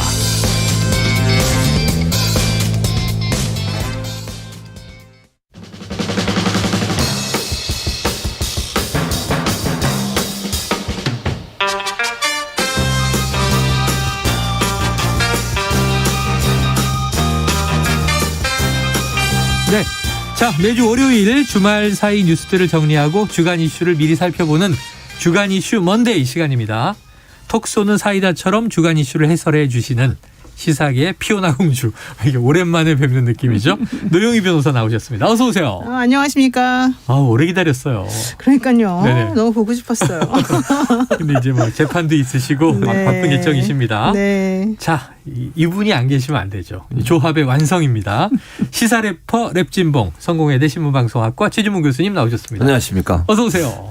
우리 영희 시대 노영희와 영희 시대 오랜만에 듣네요. 오랜만에. 네. 2주 동안 저희를 이 PD님 2주 동안 저희를 그렇게 못 오게 잘라놓더니 이 PD님이 이제 시선을 외면하고 있다가 3주 만에 만났습니다. 갑자기 화들짝 놀라서 왜냐하면 이제 지난주는 또 설명절 연휴가 얼화수 끼어 있어서 저희가 특집을 내보내느라고 또 못 모셨고 그 전주는 완성체가 아니었어요. 네, 그렇습니다. 그러니까 3주 만에 완성체입니다. 자, 1월 10일 이후 한 달 만이랍니다. 완전체로 만나는 주간 이슈 먼데이 시작을 해보죠. 자, 국민의힘 윤석열 후보를 언급한 화천대유의 대주주 김만배 씨의 녹취록이 추가로 공개가 됐어요. 관련해서 이 우상호 민주당 총괄선대본부장의 발언을 듣고 이야기 나누겠습니다. 최근에 나오는 증언과 녹취록을 보니까 사실은 윤석열 후보가 대장동 사건에 연루돼 있더라고요. 그래서 김만배 후보의 뒷배를 봐주었다 이렇게 보여집니다. 이번에 보니까 김만배 씨가 자기가 욕하면서 싸우는 사이일 정도로 친하다. 그다음에 윤석열 후보가 김만배 씨에게 봐주는 것도 한계가 있지. 계속 너무 요구하지 마라. 뭐 이런 취지로 얘기했다는 그런 증언들. 이 사람들은 이 자신들이 대출을 받을 능력이 없으니까 곽상도 같은 사람의 힘을 빌어서 기존 금융권을 두들기고 저축은행 같은 데서 대출을 받은 다음에 그게 문제가 수사가 되는 걸 봐줄 검사들이 필요했던 거죠. 네, 오늘 아침 우상호 의원의 라디오 인터뷰에서 나온 이야기를 들으셨고요. 자, 녹취록 얘기가 나오는데 결국은 이제 검찰에서 좀 뒤늦게 흘러나온 얘기가 된 거예요. 그동안은 그분이 누구냐, 대장동에서 이런 얘기가 많이 나오다가 자, 윤석열이란 이름 석자가 나오고 김만배 씨가 형이 가진 카드면 죽는다. 이게 한번 공개됐고 그다음은 욕하면서 싸우는 사이다. 이런 또 추가 녹취가 공개됐고 이걸 두 분은 어떻게 보시는지 먼저 법정에서 녹취 증거 많이 다루시는 노 변호사님 어떻게 보세요? 저는 사실은 검찰이 참 놀랍다는 생각을 또 했어요. 검찰이 놀랍다? 네, 왜냐하면 사실 우리가 그 녹취록에 들어있는 그분이 누구냐, 그 안에서 사실 누가 좀 몸통이냐, 그렇죠. 누가 핵심일 거냐, 이거 가지고 정말 얘기 많이 했잖아요. 얘기 6개월 이상. 오랫동안 많이 했죠. 근데 사실 검찰이 흘릴 법도 한데 네. 전혀 안 나왔어요. 윤석열 후보 얘기는 한마디도 그동안에. 그러니까 전부 다 이재명 후보인 줄 알고 몽땅 다 그쪽으로만 공격을 했었잖아요. 근데 이렇게 검찰이 참 선택적 피의사실 공표죄를 저지르고 있구나. 선택적 피의사실 공표다. 예. 아니 그리고 저는 정말 특이한 게 이 정도 나올 상황이라고 한다면요. 사실은 검찰이 그걸 몰랐을 리가 없잖아요. 그렇죠. 당연히 알고서 했겠죠. 이것도 그러니까 정영학 회계사가 제출한 19개 녹취 파일 중에 들어있는 거죠? 당연하죠. 그러니까 곽상도 의원을 구속시킨다고 할 때만 해도 우리들은 사실 아는 정보가 별로 없으니까 별로 정보 없는데 그거 갖고 될까 이렇게 걱정은 사실은 하는 사람이 많았었습니다만은 검찰은 이런 것도 있고 저런 것도 있고 그러니까는 좀 자신 있었을까 이런 생각이 갑자기 지금 들고요. 두 번째로는 이번에 나온 걸 보면 사실 제가 이제 그동안에 남욱 변호사라든가 누군가라든가 관계자들하고 다 얘기를 해본 결과 혹은 이상문 변호사도 지난번에 법정에서 증언한 것도 있었고요. 사실 이상문 변호사하고도 물론 통화했습니다만 전체적으로 이 관계자들은 전부 다 이재명 후보가 잘 봐주지 않아서 되게 힘들었다고 욕을 바가지로 했는데 그 사람이 혹은 그 후보가 뭔가 좀 먹었다거나 예를 들어 쉽게 말하면 뭔가 이득을 취했다거나 그런 얘기를 한 적이 한 번도 없었어요. 제가 확인한 바로는. 네네. 물론 또 어떤 분도 이렇게 말하면 야 노영이는 저쪽이 편향됐으니까 또 저쪽 사람들만 확인해서 편향 노이로제입니다. 네, 노이로제 걸리게. 네. 그렇지 않아요. 제가 이제 다 물어봤거든요. 객관적으로. 예, 그러니까 왜 제가 또 이제 객관적으로 나중에 말씀드릴 일이 있겠지만은 그래서 제가 그 동안에 수많은 사람들을 확인했을 때도 분명히 이재명 후보 쪽에서 안 갔다는 얘기가 나와서 그리고 도대체 녹취록에 들어있는 그분이나 그 관계는 뭘까? 김만배 씨 성향으로 봐서 한 마디도 안 나올 리가 없고 전제적으로 봤을 때는 누구에게 돈 줘야 된다는 거는 깔고 자기네들끼리 얘기하는 거라서.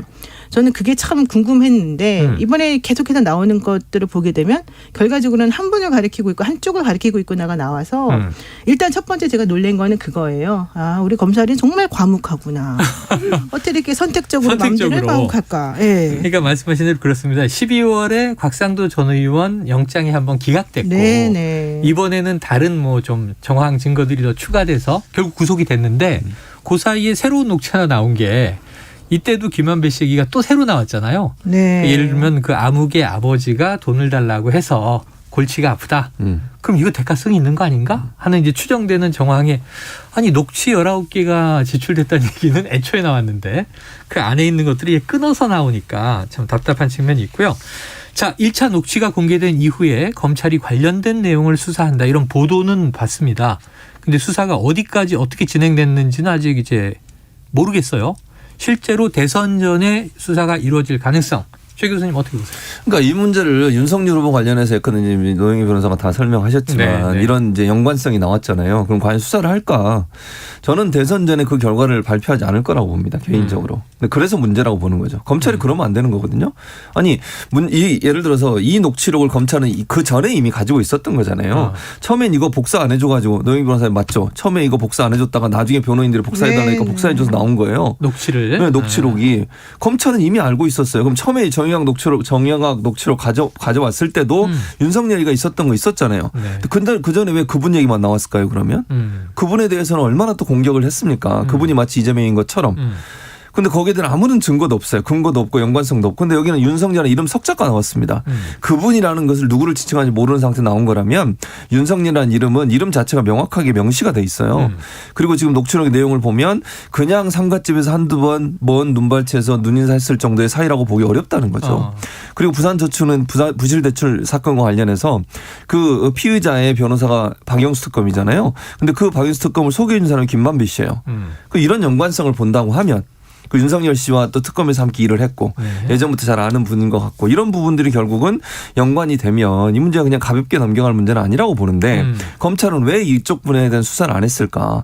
왜 이게 뭐 아까 선택적 피의사실 공표라고 말씀하셨는데 왜 이 얘기는 한 번도 안 나오고 이렇게 이제서 나왔을까? 네네. 이런 부분은 검찰이 과연 수사에 대한 의지가 있는지 상당히 의심스러운 부분이라고 볼 수 있습니다. 그것도 레가시 미디어에서는 전혀 보도 안 했어요. YTN이 한번 한다고 했다가 쫄아가지고 먼저 딱 발을 뺐고 그다음에 정말 유튜브에서 그냥 이걸 공개하면서 계속 나오고 있는 내용인 거잖아요. 네네. 그렇게 됐네요. 처음에 YTN에서 원래 본인들이 공개하겠다고 네네네네. 했다가 못했잖아요. 그래서 민주당이 주말에 항의 방문도 아무도 하고. 다른 데서 사실은 또 하지 않아요. 네. 그런데 그거를 열린공감TV라고 하는 유튜브 정말 일개 유튜브 채널에서 네네. 이걸 공개한 거잖아요.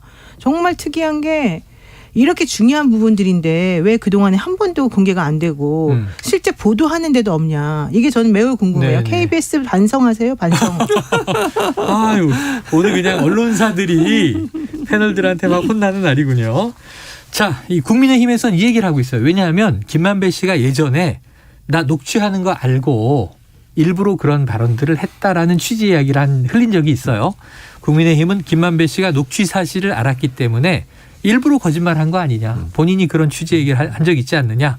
자세히 들여다보면 윤석열이 그 서슬퍼런 뭐 이런 표현 대목들이 실제 윤석열 후보 개인이 아니라 좀 윤석열로 통칭되는 검찰 수사를 또 지칭한 것이다. 이런 해석도 나와요. 어떻게 보십니까? 그 말이 된다고 생각하세요? 예를 들면 윤석열 내가 가진 카드면 윤석열은 죽어. 네. 이 말이 윤석열이 검찰을 통칭하는 말일까요? 저는 그렇게 생각하지 않습니다. 그리고 윤석열과 욕하면서 싸우는 사이 이 말은 명확하게 윤석열 전 검찰총장을 얘기하는 거죠. 당연하죠. 그걸 어떻게 이렇게 해석하는지 참 신박하다 이런 생각이 들 정도인데요. 그리고 또 하나 이게 이제 김만배 씨 녹취록에 대해서 그전에 국민의힘의 스탠스는 뭐였습니까? 이거 그분 얘기 나올 때만 해도요. 이거 신빙성 100% 믿었다고 저는 봐요. 국민의힘에서는. 네. 그래서 그걸 공격을 했잖아요. 그분이 이재명이다. 그러다가 윤석열 얘기 나오니까 다 이제 허풍이다 그래요. 그럼 검찰은 곽상도 지금 전 의원 구속영장이 발부가 됐는데 그 과정에서 법원이 판단한 내용은 뭡니까? 아들을 통해서 돈을 받았다는 거고 아들을 통해서 지속적으로 돈을 요구했다는 것이 범죄 행위가 어느 정도 소명됐다는 거잖아요. 네. 그 내용이 녹취록에 나와요. 그러면 이 녹취록의 내용이 정말 신빙성이 없다면 그러한 인정을 왜 했겠냐는 거예요, 법원이. 그런 여러 가지 정황으로 본다고 하면 국민의힘이 선택적으로 예전에는 그 녹취록 가지고 그렇게 이재명 후보와 대장동을 엮으려고 했다가 이제 와서 윤석열이라는 이름이 나오니까 그걸 또 다르게 해석한다? 이건 어떻게 국민들이 신뢰할 수 있을까? 의문이라는 생각이 듭니다. 노 변호사님이 이거 잘하실 것 같아요. 지금 곽상도 전 의원에 대한 영장이 이제 발부가 됐으니까 그럼 정영학 회계사의 녹취록은 법원에서 이제 신빙성을 상당히 인정한 걸로 봐도 좋겠습니까? 아니 그렇죠. 왜냐하면 녹취록이 사실 녹취록 자체는 증거 능력이 있어요. 근데 이제 증명력이 얼마나 있느냐. 그러니까 증명력이라고 하는 것하고 증거 능력은 다른 거예요. 증거로서는 당연히 쓰이지만 그 증거가 의미하는 바가 정말로 그 사람 주장하는 바이냐. 이게 이제 증명력인데 네. 증명력을 얼마나 믿을 것이냐 믿지 않을 것이냐는 판사 맘이죠. 이게 위법수집 증거가 아닌 한에서는 사실은 내면 되는 거잖아요. 근데 그 이후에 일련의 여러 가지 것들을 종합해서 판단을 해요. 판사들이 판단해봤을 때 이 녹취록에 나와 있는 내용하고 정말 나머지 모든 것들이 다 다르다. 그러면 녹취록은 증명력이 없는 거죠. 네. 근데 그게 아니라 녹취록에 나와 있는 내용하고 나머지 것들이 어느 정도 얼추 맞아떨어지고 뭔가 좀 받아들여질 수 있는 만한 상식적인 것이다. 네네. 라고 하면 그건 또 증명력이 높은 거죠. 네. 그러니까 그거는 판사가 알아서 판단할 문제이고 우리는 사실 그 재판 내용을 모르니까 함부로 말할 수는 없죠. 그리고 다만 이런 건 있어요. 처음에 김만배 씨가 뭐 얘기 나왔을 때 자기가 그냥 국민의힘에서 지금 얘기하는 것처럼 내가 그냥 약간 허풍 떤 거다라고 말했는데 그분은 뭐냐면 50억을 준다 말았다 할 때 그 50억 클럽 멤버들에 대한 얘기였어요. 딴 얘기가 아니라 여러분 잘 기억해 보세요. 50억 클럽 멤버가 나왔을 때 6명 이름이 나왔죠. 우리 그냥 장난으로 그냥 주려고 써놓은 것이다라고만 했어요. 네네. 근데 그 말이 다 거짓말로 드러났잖아요. 이번에 곽상도 의원한테 그 돈 50억이. 준 것 때문에 구속된 것도 있고 그렇죠. 그다음에 박영수 특검 딸한테 지금 11억 물론 사용이라고 합니다만 네네. 넘어간 것도 있고요. 나머지 사람들이 지금 어떤 식으로 관련되는지 지금 조사가 진행 중이고요. 네네. 더 중요한 건 녹취록에 계속 나오잖아요. 녹취록에 전제를 깔고 이 사람들한테 돈 줘야 된다. 또 특히 곽상도 씨 아들이 병채 아버지가 돈 달라고 한다. 이런 얘기도 계속 골치가 나오고. 아프다. 그러면 처음에 김만배 씨가 한 그 말 이건 내가 그냥 장난으로 허풍하려고 한 거야 라고 한 말은 50억 클럽 멤버들을 그냥 보호하려고 한 거라고 판단하는 게 상식적이지. 오히려. 네. 나머지 것들이 다 거짓말이라고 판단하는 건 말이 안 돼서 국민의힘에서 지금 여기서 뭐 이게 다 뻥이다 이렇게 말하는 것 자체는 좀 상식적이지 않아요. 누가 보더라도. 그래요. 그 얘기를 하고 싶은 거예요. 그래서 5개다 뭐 이렇게 얘기를 하니까 그 5억이냐 50억이냐 50억씩 6명 합이 300억이다. 이런 얘기까지도 나옵니다. 자, 곽상도 전 의원이 구속이 됐어요. 그렇다면 지금 쌍방간에 자, 그분 그 몸통은 설계자인 이재명 후보다. 이 국민의힘의 공격이었고 이재명 후보 최근에 토론에서도 나는 이익을 본 게 없다. 이득을 본 자들이 범인일 텐데 법조 카르텔 아니냐. 혹은 국민의힘 이 관련 의원들 아니냐. 당시 시의원입니다. 자, 이런 얘기를 이제 하다 보니까 그럼 50억 클럽에 대한 수사 급물살 타나? 이게 궁금해요. 아까 박영수 전 특검 딸이 직원이었는데 11억은 사용증 쓰니까 빌려준 거다. 제가 다닌 회사에서 제가 직원일 때 차용증 쓰면 11억 원을 빌려줄 회사는 없었던 것 같아요. 최지봉 교수님은 어떻게 보십니까? 그러니까 상적이, 그러니까 수사해야 돼요.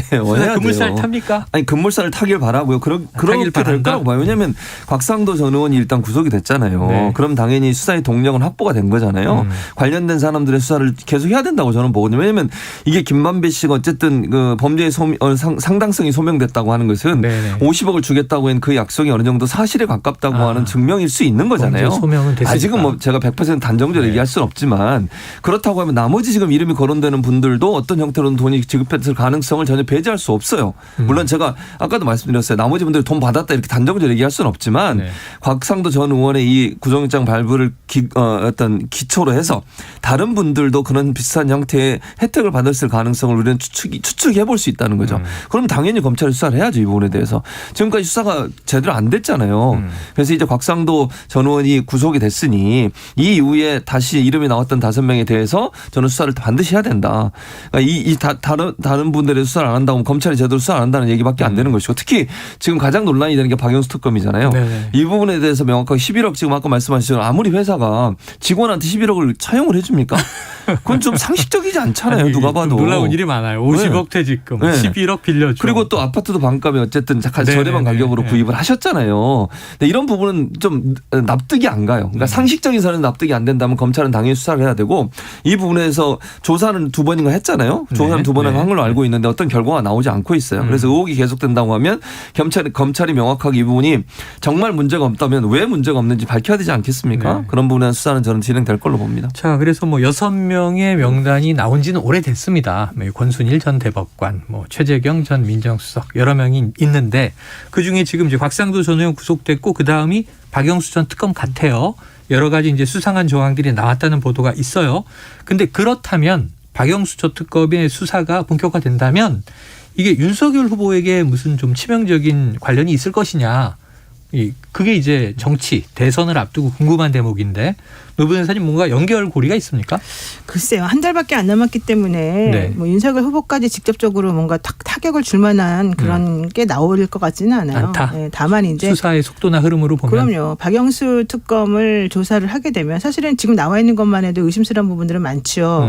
왜냐하면 그 인척이라고 하는 뭐 분양 대행업자한테 100억 네네네, 맞아요. 넘어간 것도 이상하고 그다음에 박영수 특검 계좌에서 5억이 또 뭐 물론 뭐 빌려줬다고는 합니다만 맞아요. 그 계좌를 근데 계좌를 빌려주는 것도 사실 불법이잖아요. 그리고 그런 거를 누가 특검한테 당신 계좌 좀 빌려주세요 그러겠어요. 아무리 그런 사이가 아니라면 그러니까 그것도 좀 상식적이지는 않죠. 게다가 그 이제 딸 얘기도 그렇고 물론 이제 딸이 돈 받은거나 뭐 아파트 받은 것에 대해서는 또 다른 사정이 있다고 제가 들었습니다만 그걸 여기서 밝히기는 곤란한데 어쨌든 겉으로 드러난 것만 가지고는 박영수 특검이 뭔가 조금 관련이 엄청 있어 보이죠. 그런데 문제는 객관적이고도 확실한 직접적 증거를 검찰이 확보하지 못했다. 이제 이런 얘기가 제가 들었어요. 그렇게 되면 박영수 특검까지만 정리되고 나머지는 또 안 할 수도 있어요. 그래서 이게 대선 전에 끝날 수도 없고요. 이건 특검을 통해서 제대로 밝히지 않는 이상 해결되기 어렵겠다. 양쪽 다 특검 얘기를 하는데 대선 전에는 현재 검찰 수사든 특검이든 뭔가 좀 뚜렷한 답이 나오기는 어려울 것 같습니다. 자, 이게 최 교수님 전공 영역으로 하나 여쭤볼게요. 지금 이번 주에 또 내일쯤 토론을 하나 지난주 토론이 전 재밌었거든요. 요즘 많이 해야 국민들 결정에 선택에 도움이 되겠다 했는데 무산이 됐어요. 왜 이렇게 됐다고 보십니까? 저는 국민의힘이 제 생각입니다. 하고 싶지 않은 것 같아요. 별로. 제 생각이라고 분명히 제가 전제를 해서 말씀을 드렸습니다. 왜냐하면 최 교수님이 이제 한번 분석한데 하기 싫은 것 아니냐. 그렇죠. 왜냐하면 사실 기자협회 입장문하고 국민의힘 입장문이 나왔는데 기자협회 입장문을 보면 그 전까지 그 캠프 관계자가 8일 하는 걸로 결정하고 만나서 이제 어떤 방식으로 할 거냐를 얘기하러 오라고 그랬는데 와가지고 몸이 컨디션이 안 좋으니까 처음에 건강 얘기했다가 뭐 컨디션이라고 이름을 바꿨더라고요. 어쨌든 뭐 건강이나 컨디션이나 영어로는 똑같은 말이니까. 그러니까 헬스 컨디션이 안 좋다 이 말이 건강 상태가 안 좋다 이런 얘기예요. 결국은. 이 뭐 바꿔봐야 똑같은 얘기란 말씀 드리는 것이고요. 다른 것 같기도 한데. 똑같습니다. 어쨌든. 근데 어쨌든 건강 상태 헬스 컨디션이 안 좋아서 미루자. 그 처음에는 또 그 얘기 안 했잖아요. 국민의당에서 안철수 후보가 다른 뭐 일정이 있어서 안 된다고 하는데 국민의당은 아니라고 그러잖아요. 지금 또. 그럼 결국 이걸 미루고 싶은 마음이 있었던 것으로 보여진다는 거죠. 그 안 그랬으면 아예 회의하기 전에 얘기를 했어야 되는 거잖아요. 근데 회의하러 오기 전에 한다 그랬다고 와서 그런 얘기를 했다고 하는 것은 상식적으로 납득이 안 가요. 그럼 뭔가 이 8일 날 이 토론을 하는 것 자체에 대해서 뭔가 부담이 있었든지 아니면 하고 싶지 않았든지 이런 의도가 있었다고 저는 개인적으로 생각을 해요. 그래서 날짜를 받고 싶었던 것 같아요. 근데 토론을 아예 회피하고 싶다. 토론을 하면 나한테 불리하다. 왜냐하면 이제 좀 우위를 점하고 있으니까 부자 몸조심으로 토론해봐야 내가 실점만 하지 뭐 득점할 것도 없네. 그럼 피하려는 태도를 취할 수 있는데 11일로 역제안을 했단 말이에요. 노 변호사님 왜 날짜를 역제안한 걸까요? 그날이 좋은가 보죠. 뭐. 개인적으로 11일을 좋아하시는 수도 있잖아요. 2월 11일. 그럼요. 저도 개인적으로 선호하는 숫자가 있어요. 아, 그렇습니까? 뭡니까? 날짜를. 저는 3자를 좋아해요. 아니, 날짜를 3월 9일은 우리 아들 생일이라 더 좋아해요. 대선 날짜가? 네. 그러니까 요점은 그거죠. 본인이 선호하는 날짜가 있으니까 그러겠죠. 근데 물론 이게 정말 웃긴 게 기자협회랑 JTBC의 편향성을 들고서 만약에 거절하려고 그러면 처음에 부터 아예 거절해야죠. 기자협회나 JTBC가 어떤 데인지 전혀 모르고서 이걸 오케이 하신 건 아니잖아요. 근데 괜찮다고 했다가 그리고 5일날 갑자기 만나가지고 이거 못하겠다고 하니까 갑자기 왜 5일날 이런 말이 터졌을까가 궁금한 거죠. 모든 국민이. 사흘 전인데. 그런데 사람들은 그 전에 뭐가 있었어요. 그 전에 토론회가 있었단 말이에요. 그 다음에 계속 흘러나온 얘기 중에 하나가 뭐냐면 토론회를 보고 지지하는 후보를 바꿨다는 거예요. 토론회를 보고 지지하는 후보를 바꿨다 해서 바꾼 사람들 중에서 많이 이름이 거론되는 분들이 이제 윤석열 후보하고 이재명 후보인데 윤석열 후보 입장에서는 좋지 않을 가능성이 있어요. 물론 본인은 이런 토론 너무 잘했다. 내가 앞으로 더 잘할 수 있겠다. 뭐 이런 자신감이 있다고 했겠지만 제가 봤을 때는 그럼에도 불구하고 그런 것들이 영향을 미쳤을 것 같고 저희 식구들만 해도요. 여러분들은 제가 좌파 진보라고 주장하시는데 전 좌파 진보도 아니에요. 네. 저는 되게 자본주의적인 사람이고 자유민주적인 사람이고 최진봉 교수님과 제가 잘 알고 있어요. 자유민주적인 걸 알아요. 제가 최진봉 교수도 마찬가지 얼마나 돈을 좋아하는지 정말 돈진봉이란 말이 딱 맞아요. 근데 중요한 건 그게 아니라 우리 가짜 좌파. 네, 우리 식구들은 그래서 저하고 저희 식구 아버지하고 남편하고 3명만 딱 이쪽 성향이고 저쪽 나머지 전부 다 저쪽 성향이에요. 보수 성향. 네, 다 보수 성향인데 토론회를 보고 다 바뀌었잖아요. 우리 엄마도 바꾸고 남동생들도 바꾸고. 그래서 아마 이게 생각보다는 좀 영향을 많이 미치지 않았을까. 그리고 또 하나는 주제 얘기하다가 지금 바뀌었대잖아요. 네. 주제를 예전에 한번 했던 걸로 그냥 그대로 하자라고 국민의힘에서 주장했는데 새로운 거 하지라고 하니까 또 이제 일이 좀 말이 바뀐 것 같거든요. 그러니까 새로운 것에 또다시 적응하려면 힘드시겠죠. 그러니까 그런 게 있을 것 같아요. 이거 개인적인 생각입니다. 자, 그건 좀 더 이제 지켜보기로 하고요. 혹시 10일이라도 좀 성사되길 바랍니다. 자, 그리고 이제 주말 사이에 더불어민주당 선대위에서 팩트체크를 내놨는데 이게 이제 이른바 설명절 이후에 이 김혜경 씨 과잉 의전 의혹 논란. 자, 온라인에서는 이 팩트체크의 체크다. 이런 또 반박이 나오고 있고 아주 혼전양상입니다. 자, 민주당이 내놓은 팩트체크 유권자들이 좀 납득할 만한 내용인지 최 교수님 보셨죠? 네, 봤습니다. 어떻게 진단하세요? 그러니까 저는 이제 이 팩트 체크 문제는 이제 논의가 되겠죠. 논의가 된다는 말은 양측에서 서로 입장을 낼 거라고 봐요. 근데 일정 부분 저는 이 부분도 검토가 필요하다는 생각이 듭니다. 그러니까 왜 그러냐면 지금까지는 그냥 모든 걸 예를 들어서 법카를 썼다. 법카를 써가지고 샌드위치를 샀다. 문제, 뭐 샌드위치 쇠고기가 이런 걸 샀다. 그러니까 다 이걸 김혜경 씨가 먹었다. 이렇게 지금 된 거잖아요. 네네네. 프레임 자체가. 근데 그거를 찬찬히 이제 지금 그 해명이라고 하는 게 나온 걸 보면 샌드위치 같은 경우에 그게 이제 아침에 회의를 하거나 아니면 그 참모들이 아니죠. 그 직원들이 함께 회의를 했을 경우에 공간에서 회의할 수 있죠. 제가 공간을 가봤거든요. 거기 경기도 공간을.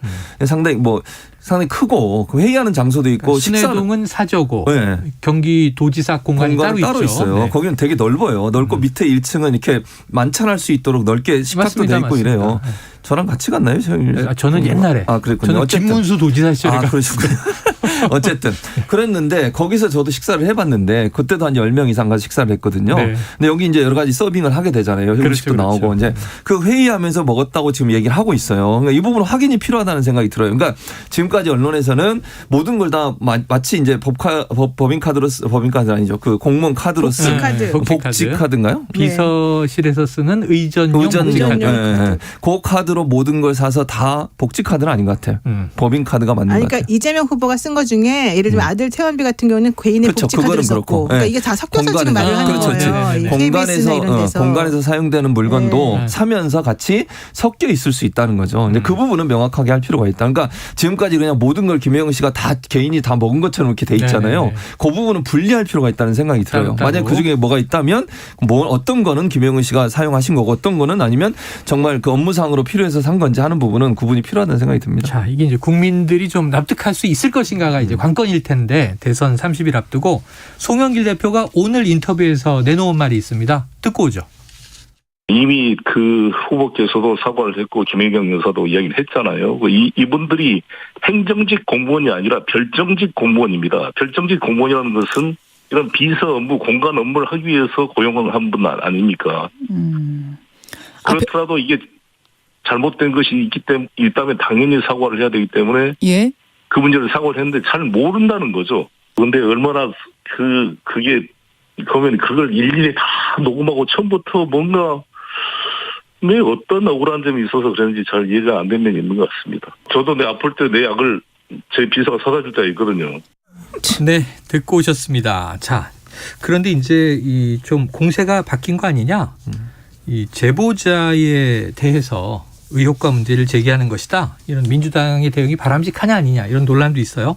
노 변님 어떻게 보십니까? 우선 기본적으로 이제 이런 종류의 논란이 불거지게 된 것에 대해서는 김혜경 씨나 아니면 이재명 후보나 다 미안하다고 하는 게 맞고 사과하는 게 그런 맞다. 의미에서 미안하다고 했고 여러 번 책임이 있다.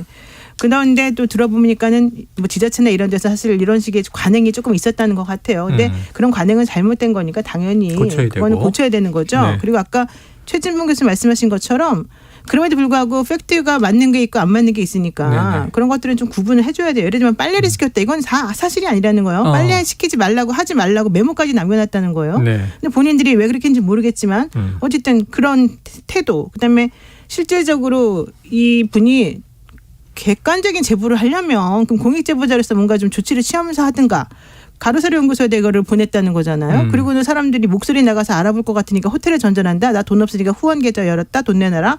이렇게 된다는 거예요. 지금 얘기가. 근데 그렇게 되면은 이거는 그 메신저의 메시지가 사실은 조금 뭔가 의도가 있는 거 아닐까라는 의심을 갖게 하잖아요. 그러니까 이렇게 오해를 불러일으킬 만한 행동을 하는 것은 사실은 매우 바람직하지 않거든요. 그래서 저는 일단 첫 번째 김혜경 부부 이재명 후보 부부가 사실은 이런 식의 자꾸 시끄러운 거에 말려드는 거는 옳지 않고 잘못했다. 이건 정말 제가 분명히 말씀드립니다. 책임이 있다. 네. 그렇지만 그럼에도 불구하고 그 세밀한 부분을 살펴보게 되면 또 역시 이제 변명할 상황은 좀 있는 것 같다.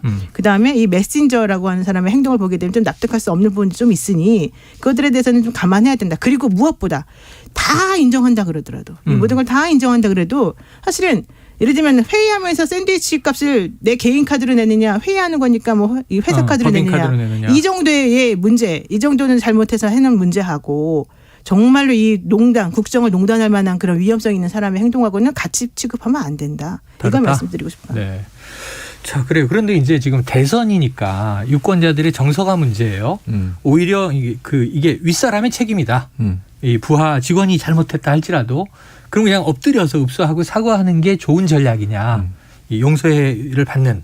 아니면은 지금 말씀하신 대로 이제 제보자가 또 여차하면 이건 미투와는 좀 다른 사안입니다만 이 갑질의 피해자다. 이렇게 인식할 수 있잖아요. 유권자들이.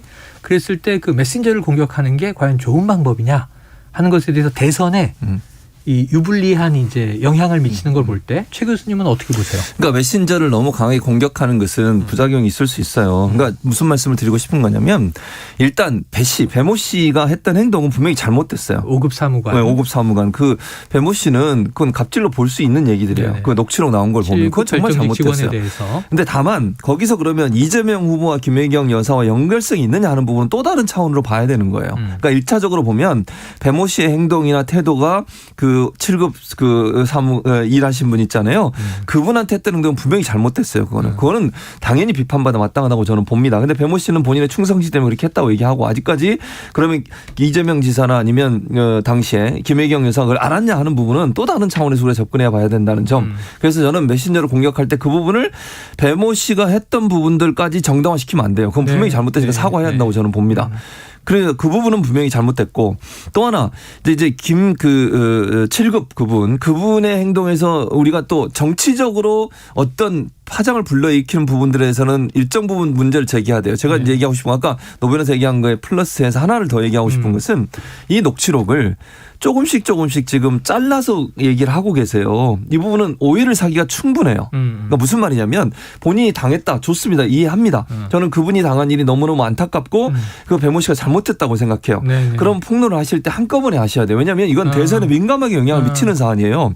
이게 만약에 본인의 의도하지 않더라도 이렇게 잘라서 조금씩 선거 전까지 계속 해보세요. 어떤 생각이 들겠습니까? 이거 정치적 의도가 있지 않나 하는 오해를 불러일으킬 수 있다. 이분이 그런 생각을 갖고 있다는 게 아니고 그런 행동 자체가 그런 오해를 불러일으킬 수 있으니 이걸 공개하시려면 한꺼번에 다 하신 게 제일 좋다. 그리고 본인의 억울하심을 얘기하면 저는 충분히 받아들일 수 있을 거라고 생각합니다. 최 교수님이 종합적으로 각 이제 이 층위에서 행동해야 바람직한 내용들을 정리해 주신 것 같아요. 서청 오지개님 이거 하나만 읽어드려야 될 것 같아요. 하도 도배를 많이 하시니까 좌파 남매쇼는 이제 그만. 우리를 말하나 봐요. 알겠어요. 네, 그만할게요. 영미시대를. 청취자 반응에 민감하신. 우리는 뭐 좌파 남매는 아니지만 알겠어요. 그리고 아까 자본주의자라고 커밍아웃 하셨는데 한 가지 팩트만 정정할게요. 이게 하나하나 민감하다 보니까 자, 이 제보자가 그 유튜버 가세연에 넘어간 과정은 이렇다고 해요. 제보자는 언론에 보냈고 언론이 이제 국민의힘에 넘겼고 국민의힘이 가세연에 넘겼다. 왜 그런 거예요? 국민의힘 자기네가 주시는데 제보자가 직접 너무 궁금하지 않아요? 가세연에 제보한 건 아니다. 이렇게 정리하고 자 오늘 노영희 변호사님, 최지문 교수님과 주간 이슈 먼데이 함께했습니다. 고맙습니다. 감사합니다. 고맙습니다. Splish splash, I was taking a bath. Long about a Saturday night. Yeah. 점심 먹고 유쾌한 시사 디저트 한 입. 최영일의 시사본부. Well, I stepped out the tub and put my feet. 네, 시사본부 매일 이 시간 청취자분들에게 깜짝 선물 드리고 있죠. 오늘은 당 떨어졌을 때 이거 최고입니다. 바나나 맛 우유. 저도 지금 하나 막 먹고 싶네요. 이 코너 들으시면서 문자로 의견 보내주시면 보내드립니다. 짧은 문자 50원, 긴 문자 100원이 드는 샵 9730으로 의견 많이 보내주시기 바랍니다. 자, 월요일이죠. 전 세계 지구촌에서 벌어지는 생생한 국제뉴스를 살펴보는 시간, 국제본부. 문희정 국제시사평론가를 모셨습니다. 어서 오세요. 네, 안녕하세요. 아유, 월요일마다 명절 연휴에 뭐가 많아서 그죠? 우리 오랜만에 보는 거죠. 네, 그렇습니다. 그래요. 그 사이에 개막을 해버렸습니다. 바로 지난 4일 베이징 동계올림픽 개막했는데요. 네. 개막식에서부터 참 여러 가지 이슈들이 쏟아지고 있습니다. 그러니까 이 요 앞전 그 겨울올림픽이 평창이었잖아요. 우리가 했죠, 우리가. 그렇습니다. 네. 이게 비교하면은 사실 지금 올림픽 열리고 있어? 라고 의문을 펴시는 분들도 많을 정도인데 일단 개막식이 열렸어요. 24절기 중 하나인 입춘을 알리면서 함께하는 미래를 슬로건으로 2만여 명의 관객들이 지켜보는 가운데 17일간의 대회가 막을 올렸는데요. 자, 이번 대회에는 91개국 2,900여 명의 선수들이 참가를 했습니다. 자, 이렇게 겨울올림픽을 개최함으로써 베이징은 처음으로 여름과 겨울올림픽을 모두 개최한 최초의 도시가 됐고요. 최초의 도시더라고요. 그렇습니다. 뭐 세계적인 감독이죠. 장이모 감독이 총 감독을 맡았다고 하는데 일단 가장 이목을 집중시킨 부분이 그 초미니 성화대였어요. 마지막 주자가 눈꽃 중앙에 그냥 횃불을 꽂아 넣는. 그렇더라고요. 예. 깜짝 놀랐습니다. 그러니까 이 부분과 관련해서도 저탄소 친환경에 대한 중국의 의지를 표현한 것이다. 이렇게 얘기를 했고요. 사실 요 부분과 관련해서 또 하나 주목해봐야 될 게 뭐냐면 이 마지막 성화 주자로 무명에 가까운 스키 크로스컨트리 선수인 디니거 이란무장 선수가 나왔거든요. 네. 이 선수가 신장 위구르 자치구 출신입니다. 네네네. 그래서 아마도 이제 신장의 어떤 인권 탄압 문제를 좀 희석시키기 위해서 미국이 계속 문제 제기를 하고 있잖아요. 그렇습니다. 네. 그리고 외교 보이콧 문제도 나왔고요. 그래서 그 부분을 좀 희석하기 위해서 정치적인 의도를 가지고 이 선수를 마지막 성화 주자로 내세운 것이다. 이런 얘기가 나오고 있습니다. 좋아요. 자, 개막식과 관련해 가지고 중국 관영 매체들은 뭐 중국은 더 이상 내가 누구인지 세계에 증명할 필요가 없다면서 중국의 국력과 위상이 달라졌다. 이렇게 자화자찬을 내보내고 있고요. 네네. 주요 외신들은 좀 다릅니다. 중국이 국제사회의 거센 비난에도 전 세계에 중국의 힘과 우월성을 보여주기 위해서 올림픽을 이용하고 있다. 이렇게 비판적인 목소리를 내고 있습니다. 그래요. 자, 중국이 더 이상 내가 누구인지 세계에 증명할 필요 없다. 뭐 많이 알고 있죠. G2입니다. 미중 갈등 시끌시끌한데요. 근데 동계올림픽은 또 스포츠니까 평화의 재전이 되기를 기원하고 이 개막식 처음은 신선하고 좋았어요. 이렇게 파란 풀들이 나풀나풀하면서 뭐 전체 무대가 이제 LED로 돼 있어서 이게 굉장히 깔끔하고 예쁘다 그랬는데 이 개막식에서 한복이 갑자기 등장하면서 논란이 커졌죠? 이게 언제 때냐면은 사회 각계 대표 56개 민족 대표 등이 참여해서 중국의 오송홍기를 전달하는 소시민들의 국기 전달이라는 퍼포먼스를 펼칠 때였는데요. 그러니까 분홍색의 한복 치마를 입은 여성이 카메라에 포착이 됐습니다. 네. 자, 이와 관련해서 한복을 입고 개막식에 참석했던 황희 문화체육관광부 장관은 소수민족이라고 할 때는 그 민족이 하나의 국가로 성장하지 못한 경우를 주로 말한다. 그런데 한국은 바로 옆에 세계 10위권 큰 나라로 존재를 하고 있는데 마치 한국을 소수민족으로 격화시킨 듯한 모양새지 않았습니까? 그래서 이 양국 간의 좋은 관계에 오해의 소지가 있다. 이렇게 지적을 했고요. 뭐 우리 국민들도 굉장히 분노를 했죠. 사실 지난해 세계적인 권위를 지닌 영국 옥스퍼드 영어사전이 한국어 단어 26개를 새로 등재하면서 한복도 들어갔어요. 한국의 전통 의상이라는 이름으로 한복 딱 들어갔거든요. 이 서경덕 성신여대 교수는 우려했던 중국의 한복 공정이 또 터졌다면서 우리가 분노만 할 것이 아니라 이 한복은 한국의 전통 의상이라는 진실을 전 세계에 더 널리 알려야만 한다 이렇게 주장을 했습니다. 참 세계에 이제 알만큼 안다라고 생각을 했는데 네. 왜냐하면 BTS가 개량 한복 입기도 하고 아미들이 또 한복에 대한 관심도 커지고 맞습니다. 한복이 대한민국의 전통 복식이라는 걸 모르는 사람이 있나 했는데 아니 우리나라 사극도 지금 굉장히 인기 많거든요. 대장금부터 이미 얼마나 최근에는 오소매 붉은 굿덩이라고 엄청나게 인기 많습니다. 그 타사 드라마잖아요. 네. 네. 아이고 눈치가 없었네요. KBS도 또 있어요. 예. 뭐 KBS 최근에 태종 이방원 방송을 그렇죠, 하고 있습니다. 그렇죠. KBS는 사극. 왜냐하면 사극을 의무적으로 편성해야 된다는 정치권의 목소리도 있어서.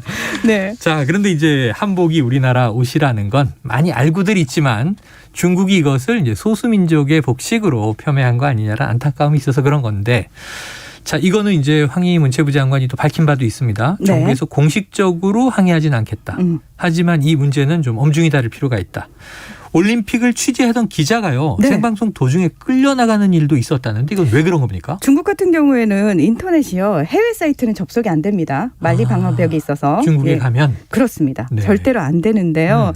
그래서 이제 기자들이 모여 있는 곳에서만 뭐 이제 제한적으로 그걸 풀어줬다 뭐 이런 얘기들도 나오고 있는데 사실 인터넷이 막혔다라는 건 뭐냐면은 언론의 자유는 물론이고 표현의 자유까지 사실은 어느 정도 제약을 받고 있다라는 전제가 가능하잖아요. 좀 무서울 것 같아요. 이게 차단돼 있는 느낌이니까. 네. 근데 실제로 이제 외신 기자들을 향해서도 그런 정도의 어떤 제한을 가할 것이냐가 약간 관심사였는데 지금 우려하던 일이 번진 겁니다. 지난 4일 오후에 올림픽 개막식이 열린 베이징 국가체육장 밖에서 생방송을 하던 네덜란드 공영방송사 NOS의 중화권 특파원이 갑자기 난입한 중국 보안요원에 의해서 끌려나가면서 생방송이 중단이 됐어요. 저런. 근데 그 장면이 고스란히 생중계가 됐고 네네. 몇 분 뒤에 기자가 주차장으로 장소를 옮겨서 다시 방송을 재개를 했는데 자, 이와 관련해 가지고 중국 관영 매체들이 일제히 기자가 신분을 밝히지 않고 통제 구역으로 들어갔다면서 책임을 기자에게 돌리면서 비난을 하기 시작했습니다.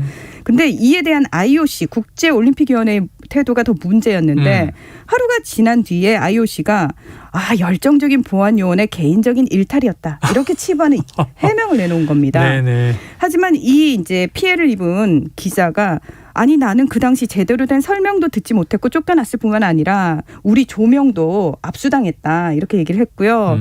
네덜란드의 그 NOS 측도 우리 특파원이 카메라 앞에서 보안 요원에게 끌려나갔다면서 유감스럽게도 이런 일이 중국에 있는 취재진에게는 점점 일상적인 일이 되고 있다 이렇게 밝히기도 했습니다.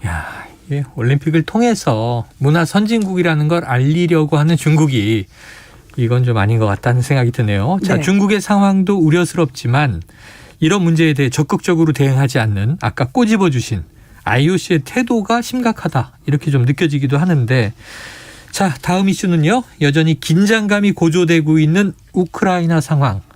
네. 어떻게 되고 있습니까, 지금? 올림픽이 열리는 동안에도 이 러시아의 우크라이나 침공에 대한 우려는 계속해서 제기가 되고 있는데 제이크 설리번 미국 백악관 국가안보 보좌관이 잇따른 언론 인터뷰에서 베이징 올림픽이 끝나기 전에 언제든지 러시아가 군사적 침공을 할 가능성에 대비해야 한다 이런 주장을 내놨습니다. 그러면서 만약 실제로 러시아가 우크라이나 침공을 감행한다면 러시아는 전략적 대가를 지불해야 할 뿐만 아니라 중국이 또 러시아를 지원할 경우에 중국 역시 대가를 치르게 될 것이다 이렇게 경고를 날리기도 했습니다. 미국 ABC 방송도 푸틴 러시아 대통령이 우크라이나를 전면 침공하기 위해서 계획한 병력 15만 명 가운데 70%를 배치한 상태다 이런 보도를 내놨고요. 자, 이에 대응해서 미국은 나토가 신속 대응군을 소집할 경우에 대비해서 본토 주둔 병력 8,500명에게 출동 대비 명령을 내린 상태고요. 또 병력 3,000명을 우크라이나와 붙어있는 나라죠. 폴란드, 루마니아로 전진 배치한 상태입니다. 네, 자, 외교적 해법이 쉽지 않다. 군사적 긴장감이 높아지고 있다. 걱정인데요. 네. 자, 근데 우크라이나 침공에 대해서 미국과 러시아의 주장이 여전히 전혀 다른 목소리를 내고 있는 것 같아요. 네, 미국은 러시아가 우크라이나를 침공하려 한다 주장하고 있죠. 네. 반대로 러시아는 우린 침공 의사가 없는데 미국이 오히려 계속 이런 불안감을 부추기면서 전쟁 가능성을 키우고 있다라고 주장을 하고 있습니다. 미국은 러시아가 우크라이나 침공의 명분을 만들기 위해서 자작극을 준비 중이다. 또는 우크라이나의 자국민을 대피시키는 등 긴장감을 높이고 있고요.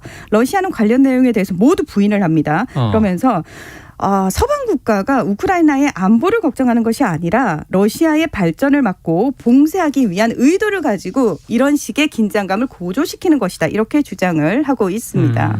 그래요. 참.